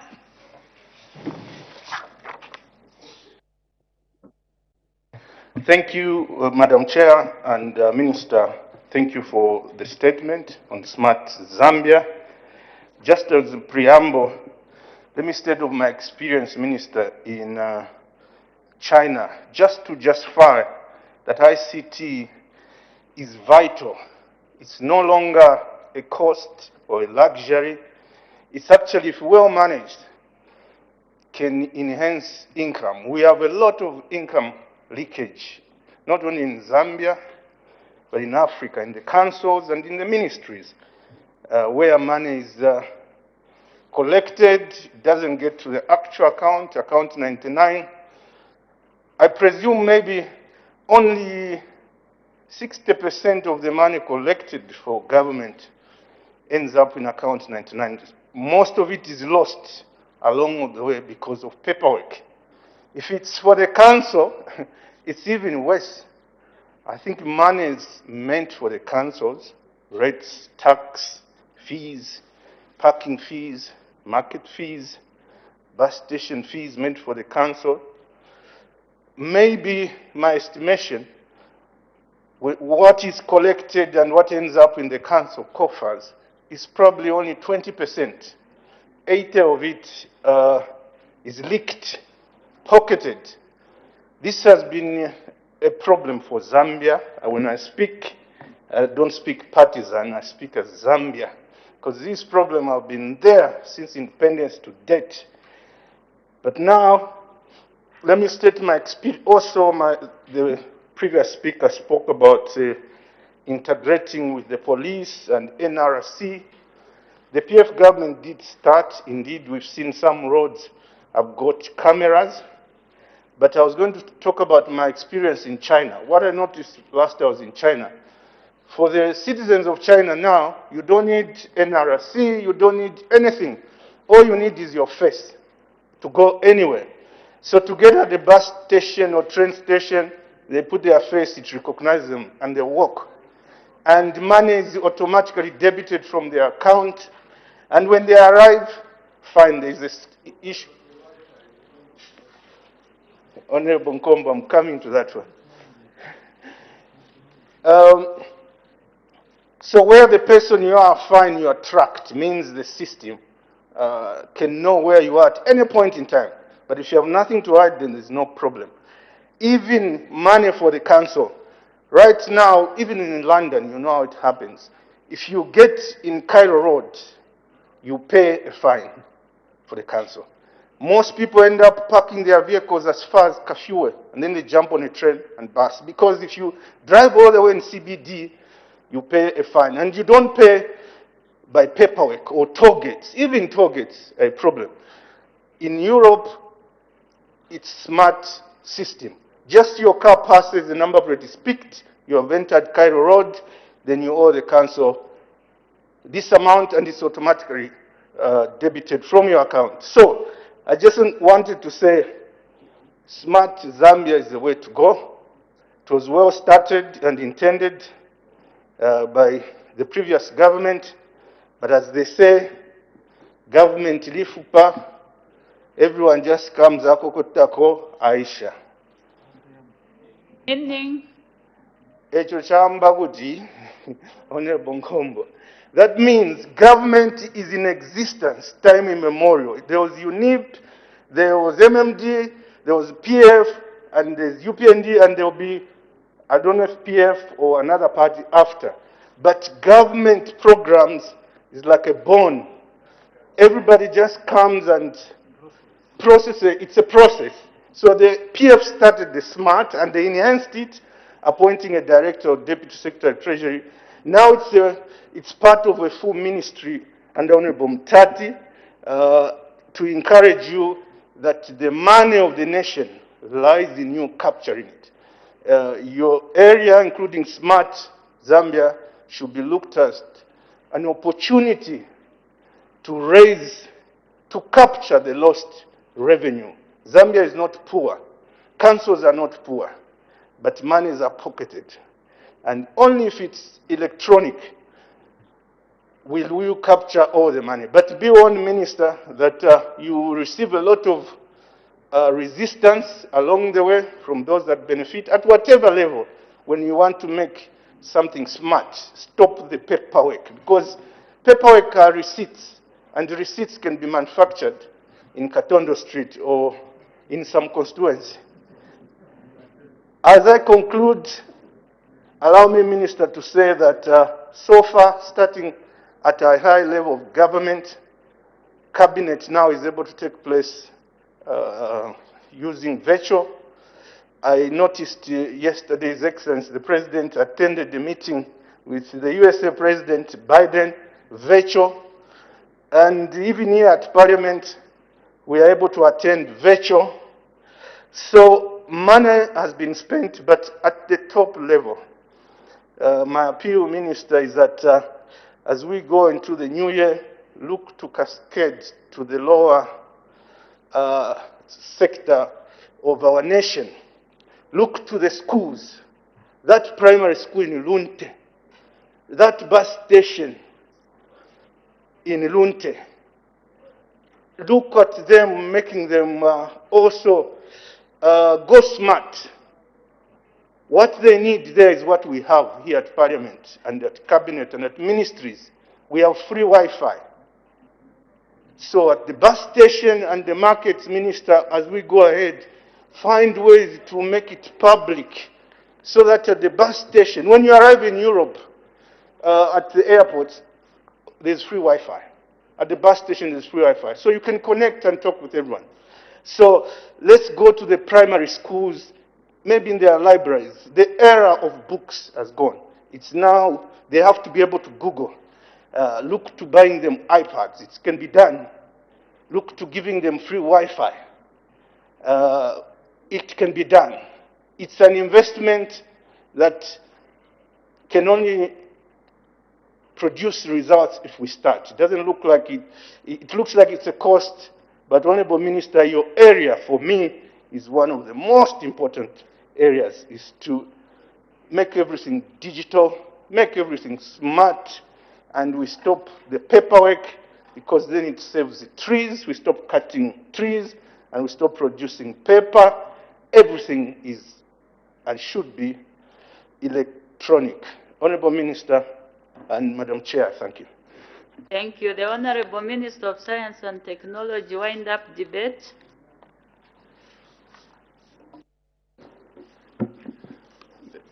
Thank you, Madam Chair. Let me thank Honorable Chanda, Honorable Katuta, and Honorable Sampa for their valuable contribution to the debate. Let me just say in an overall sense, the key to the digital transformation that government is embarking on is to be able to achieve government service delivery that eliminates or minimizes the transaction cost, that eliminates waste, that improves on government revenue collection. That is the overall purpose. Now, in order to achieve this, one of the key issues that we must do from government perspective is to be able to integrate government systems so that these government systems are talking to each other, so that the system that has been developed for FISIP is able to talk to social cash transfer, is able to talk to empowerment. If these systems are not talking to each other, the potential for double dipping is immense. So the key, in order to enable the integration of government system, is that we are working on a national electronic identification number. And that what this means is that every citizen will have a single number, electronic, including, we are hoping, facial recognition. So that when you are interacting with government, it doesn't matter whether it's at the hospital, whether it's at ransom. Once you key in your number, all your details come and you begin to interact. So you don't fill in various forms with various details as a single citizen. We have found, for example, that the number of people that are registered with NAPSA is at variance with what is at Zambia Revenue Authority. And the simple reason is that we don't have an ID number. So the number is captured, driven by intention, but not by system. And that is what we are hoping to eliminate by having a single ID. In Chieng, what we are hoping, Madam Chairperson, is ultimately that we are going to terminate into a cashless society. And by terminating in the cashless society, you need the digital ID. And once you have this ecosystem, it means that even your revenue leakages becomes zero. Madam Chairperson, the journey is on, and we are going to get there. I thank you. Thank you. Head 39, Smart Zambia Institute. Head total 137,919,954 kwacha. Any debate and objection? I put the question. The question is that Head 39, Smart Zambia Institute, head total 137,919,954 kwacha stands part of the estimates. As many as are of that opinion say aye. Aye. All the contrary say no. The ayes have it. The question is resolved in the affirmative. Head 39, Smart Zambia Institute, head total 137,919,954 kwacha is ordered to stand part of the estimates. We now move to the next head.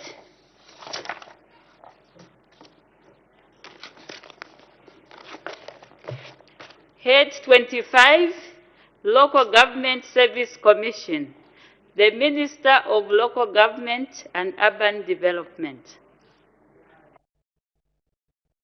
Rural Development, Madam Chair. That's a point of correction. Thank you. Madam Chair, thank you very much for according me this opportunity to deliver a policy statement in support of the 2022 budget for the Local Government Service Commission. The Commission is established under Article 288 of the Constitution of Zambia, Amendment Act Number 2 of 2016, to appoint, confirm, promote, transfer, regrade, second, separate and discipline officers of the local government service in the name and on behalf of His Excellency the President of the Republic of Zambia, as provided, I beg your pardon, for under Article 185 of the Constitution. Program implementation and achievement for the year 2021. Madam Chairperson, the 2021 approved budget in respect of recurrent departmental charges for the Commission was at 2.891005 million, which amount was released by the Treasury at 100%. In the spirit of achieving more with less, the Commission was able to implement the following activities and programs, Madam Chairperson. The Commission was able to implement, in accordance with its mandates, the following. 1. The revision of the 1996 Terms and Conditions of Service, Policies and Regulations in order to operationalize the Service Commission Act number 10 of 2016 and Statutory Instrument number 105 of 2020 in respect to human resource management reforms.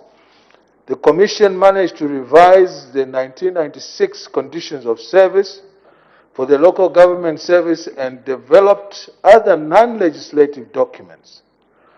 The documents have since been approved and are ready for use.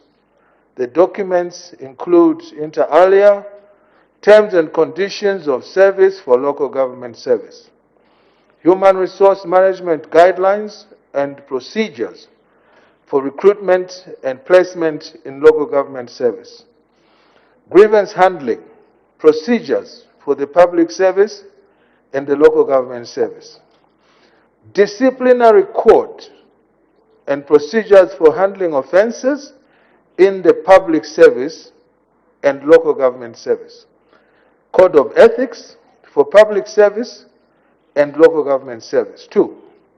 Human Resource Management Reforms. In line with the human resource reforms the government is implementing in the public service based on decentralization policy, the Commission commenced the process of establishing human resource management committees in the local authorities as provided under the section number 33 of the Service Commission Act number 10 of 2016. This activity is expected to be concluded within the first quarter of the year 2022. The Human Resource Management Committee thus established, will be performing some delegated functions on behalf of the Commission. This will ensure timely processing of human resources matters at local authority level. 3. Staff recruitment, placement, confirmation, and promotion.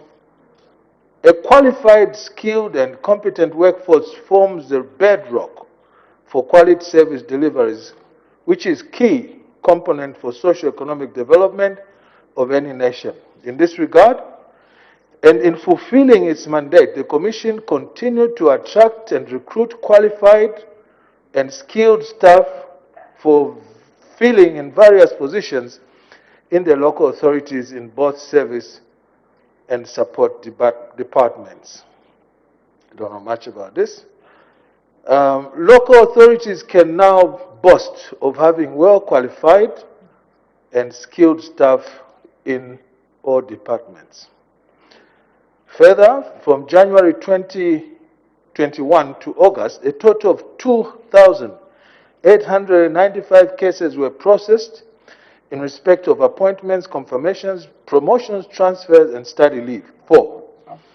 Staff training and development. Madam Chairperson, in order to ensure that staff in the local governance service have the necessary skills, expertise, qualifications, and competences, the Commission continued to encourage staff development.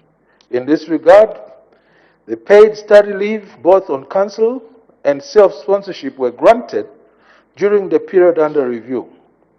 The authority for paid study leave covered full-time, part-time, as well as distance mode of education or learning for both long and short-term training. The Commission's ultimate goal is to ensure that staff are capacitated and are able to meet the job requirements and consequently improve their performance. Further, the Commission continued to strengthen collaboration with training providers to ensure adequate production of graduates and designing of appropriate programs relevant to the needs of the local authority. 5. Madam Chairperson, capacity building of human resource practitioners. Honorable Minister of Local Government and Rural Development. As the time is 4:55 hours, I interrupt proceedings and committee work stands adjourned. The committee will report progress and ask leave to sit again.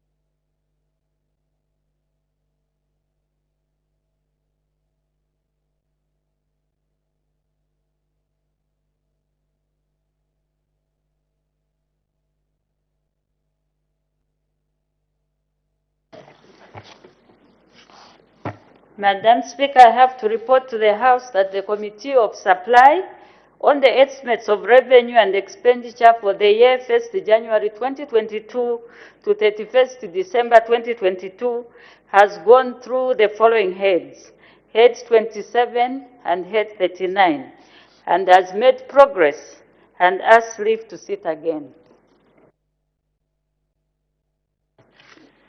Day for resumption of committee work. Next Tuesday, Madam Speaker. Committee work to resume next Tuesday.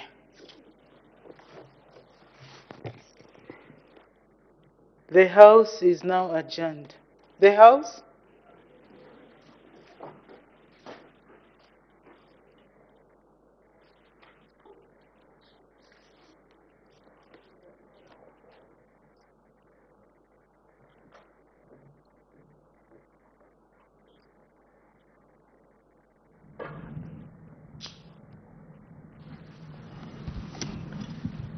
Thank you very much for being with us, and the business of the day for today has just been concluded. Before we end our live broadcast, we just have a look at business that has been discussed on the floor of the House. Yes, Pauline, when business resumed at 09 hours today, our owner did indicate business that will be conducted on the floor of the House beginning next week on Tuesday, the 14th of December 2021. And according to the indication that our owner gave, business will begin on Tuesday, 14th of December, with question for oral answer, if there will be any, and government bills, if there will be any, and the House will resolve into Committee of Supply to consider the following heads, Pauline. Yes, some of the heads that will be considered will be Head 06, which is Civil Service Commission, Head 07, Auditor General's Office, and Head 08, Cabinet Office. Others are Head 74, Intelligence Service, and Head 86, Fisheries and Livestock. The other heads will be Teaching Service Commission, Head 09. We also have Head 87, Anti-Corruption Commission, as well as Head 12, which is the Public Protection. And on the 15th of December 2021, that will be a Wednesday, the House is expected to consider questions for oral answer, if there will be any, and there will be a private member's motion, and this motion will be moved by Chilubi Member of Parliament, and this is Mr. Mulenga Fuve, and it is entitled introduce legislation and regulate youth empowerment. So like I mentioned, it will be moved by Chilubi Member of Parliament, Mr. Fube, and later on the House will resolve into Committee of Supply to consider estimates, and the heads will be expected to be considered. Head 06, Civil Service Commission under the Office of the President. And these are some of the heads that will be considered coming next week. Let's proceed and shift our attention and look at the motion that Her Honor moved. Yes, Her Honor, the Vice President moved a motion, and this was a motion to suspend standing orders that effective from Tuesday, 14th December 2021, standing orders 25, 26, 27, and 115 be suspended to enable the House to sit from 9 hours until business is concluded on each sitting day except on Fridays. So that is the motion that has been moved by Her Honor, the Vice President. And when the question was put, this motion was adopted. The House proceeded to consider the 45 minutes allocated to members of Parliament, where Her Honor, the Vice President, do respond to various concerns from members of Parliament. And these are questions without notice, and we had quite a number of people that posed these questions. Yes, we had Watcher Member of Parliament, Mr. Sidney Mshanga, who posed a question on the free education that the government is promising to implement starting next year. We also had a question from Bangolo Member of Parliament, Mr. Anthony Kasandwe, on appointments of, or rather the firing of perceived political cadres who are serving in government offices. We also had a question from Mpika Central Member of Parliament, Mr. Francis Kapianga, who posed a question on when electricity will be installed on the dual carriageway that has been built in Mpika constituency. Other questions came from a Ron Member of Parliament, Mr. Joel Chivuye, and he posed a question to Her Honor, the Vice President, when government vehicles with private numbers will be repossessed. So we had a total number of 9 questions from various members of Parliament, and Chiengi Member of Parliament, Mrs. Given Katuta, did ask a question: when will government going to work on Kashikishi and Wanchinda Road, since this road is not appearing in the Yellow Book for the 2022 national budget. Also had Mr. Brian Kambita, Zambezi East Member of Parliament, and wanted to the Vice President to comment on the people, assure the people of Zambia about the government's reaching a staff level agreement with IMF, that's a monetary fund, International Monetary Fund. And in Mpongwe there, Mr. Gregory Kowena did pose a question and wanted to find out what the policy of government is on married couples that are separated based on transfers. And the last question did come from Bwana Mkubwa Member of Parliament, Mr. Warren Mwambazi. This question was on Indeni. We wanted to find out what government if government is looking for a strategic partner in sustaining the operations of Indeni Oil Refinery. So those are the questions that were posed by 9 members of Parliament to Her Honor, the Vice President, during the question without notice. Yes, after Her Honor, the Vice President's question time, the House went on to consider a question for oral answer, and this was question number 103, and this was posed by Mr. Yotam Chalo, Chairman North Member of Parliament, and the question was directed to the Minister of Health, and he wanted to know whether government has any plans to procure coronavirus booster vaccines to improve the protection of citizens against COVID-19. And the second part of the question, he wanted to know when booster vaccines will be procured. And in response to this question, the Minister of Health, Honorable Sylvia Masebo, indicated that the matter was actually being taken care of by technical experts who are currently deliberating on the matter, and they will give guidelines on how it should be taken at a later stage. She added that currently government's focus is on attaining the 70% vaccines on the population of Zambia. And on the second part of the question, when the booster vaccines will be procured, the minister indicated that this will depend on the advice that will be given by the experts, by the technical team. After the consideration of that one question for oral answer, understanding order 76, the House proceeded to consider a motion, and this motion was moved by the Minister of Finance and National Planning, Ways and Means, that the House do resolve into Committee of Ways and Means to consider the raising of supply, and a total of 9 money bills came up, and the first one was the Income Tax Amendment Bill, National Assembly Bill number 41 of 2021, which read the first time, and it was referred to the Planning and Budgeting Committee and expected to report to the House on Wednesday, 22nd December 2021.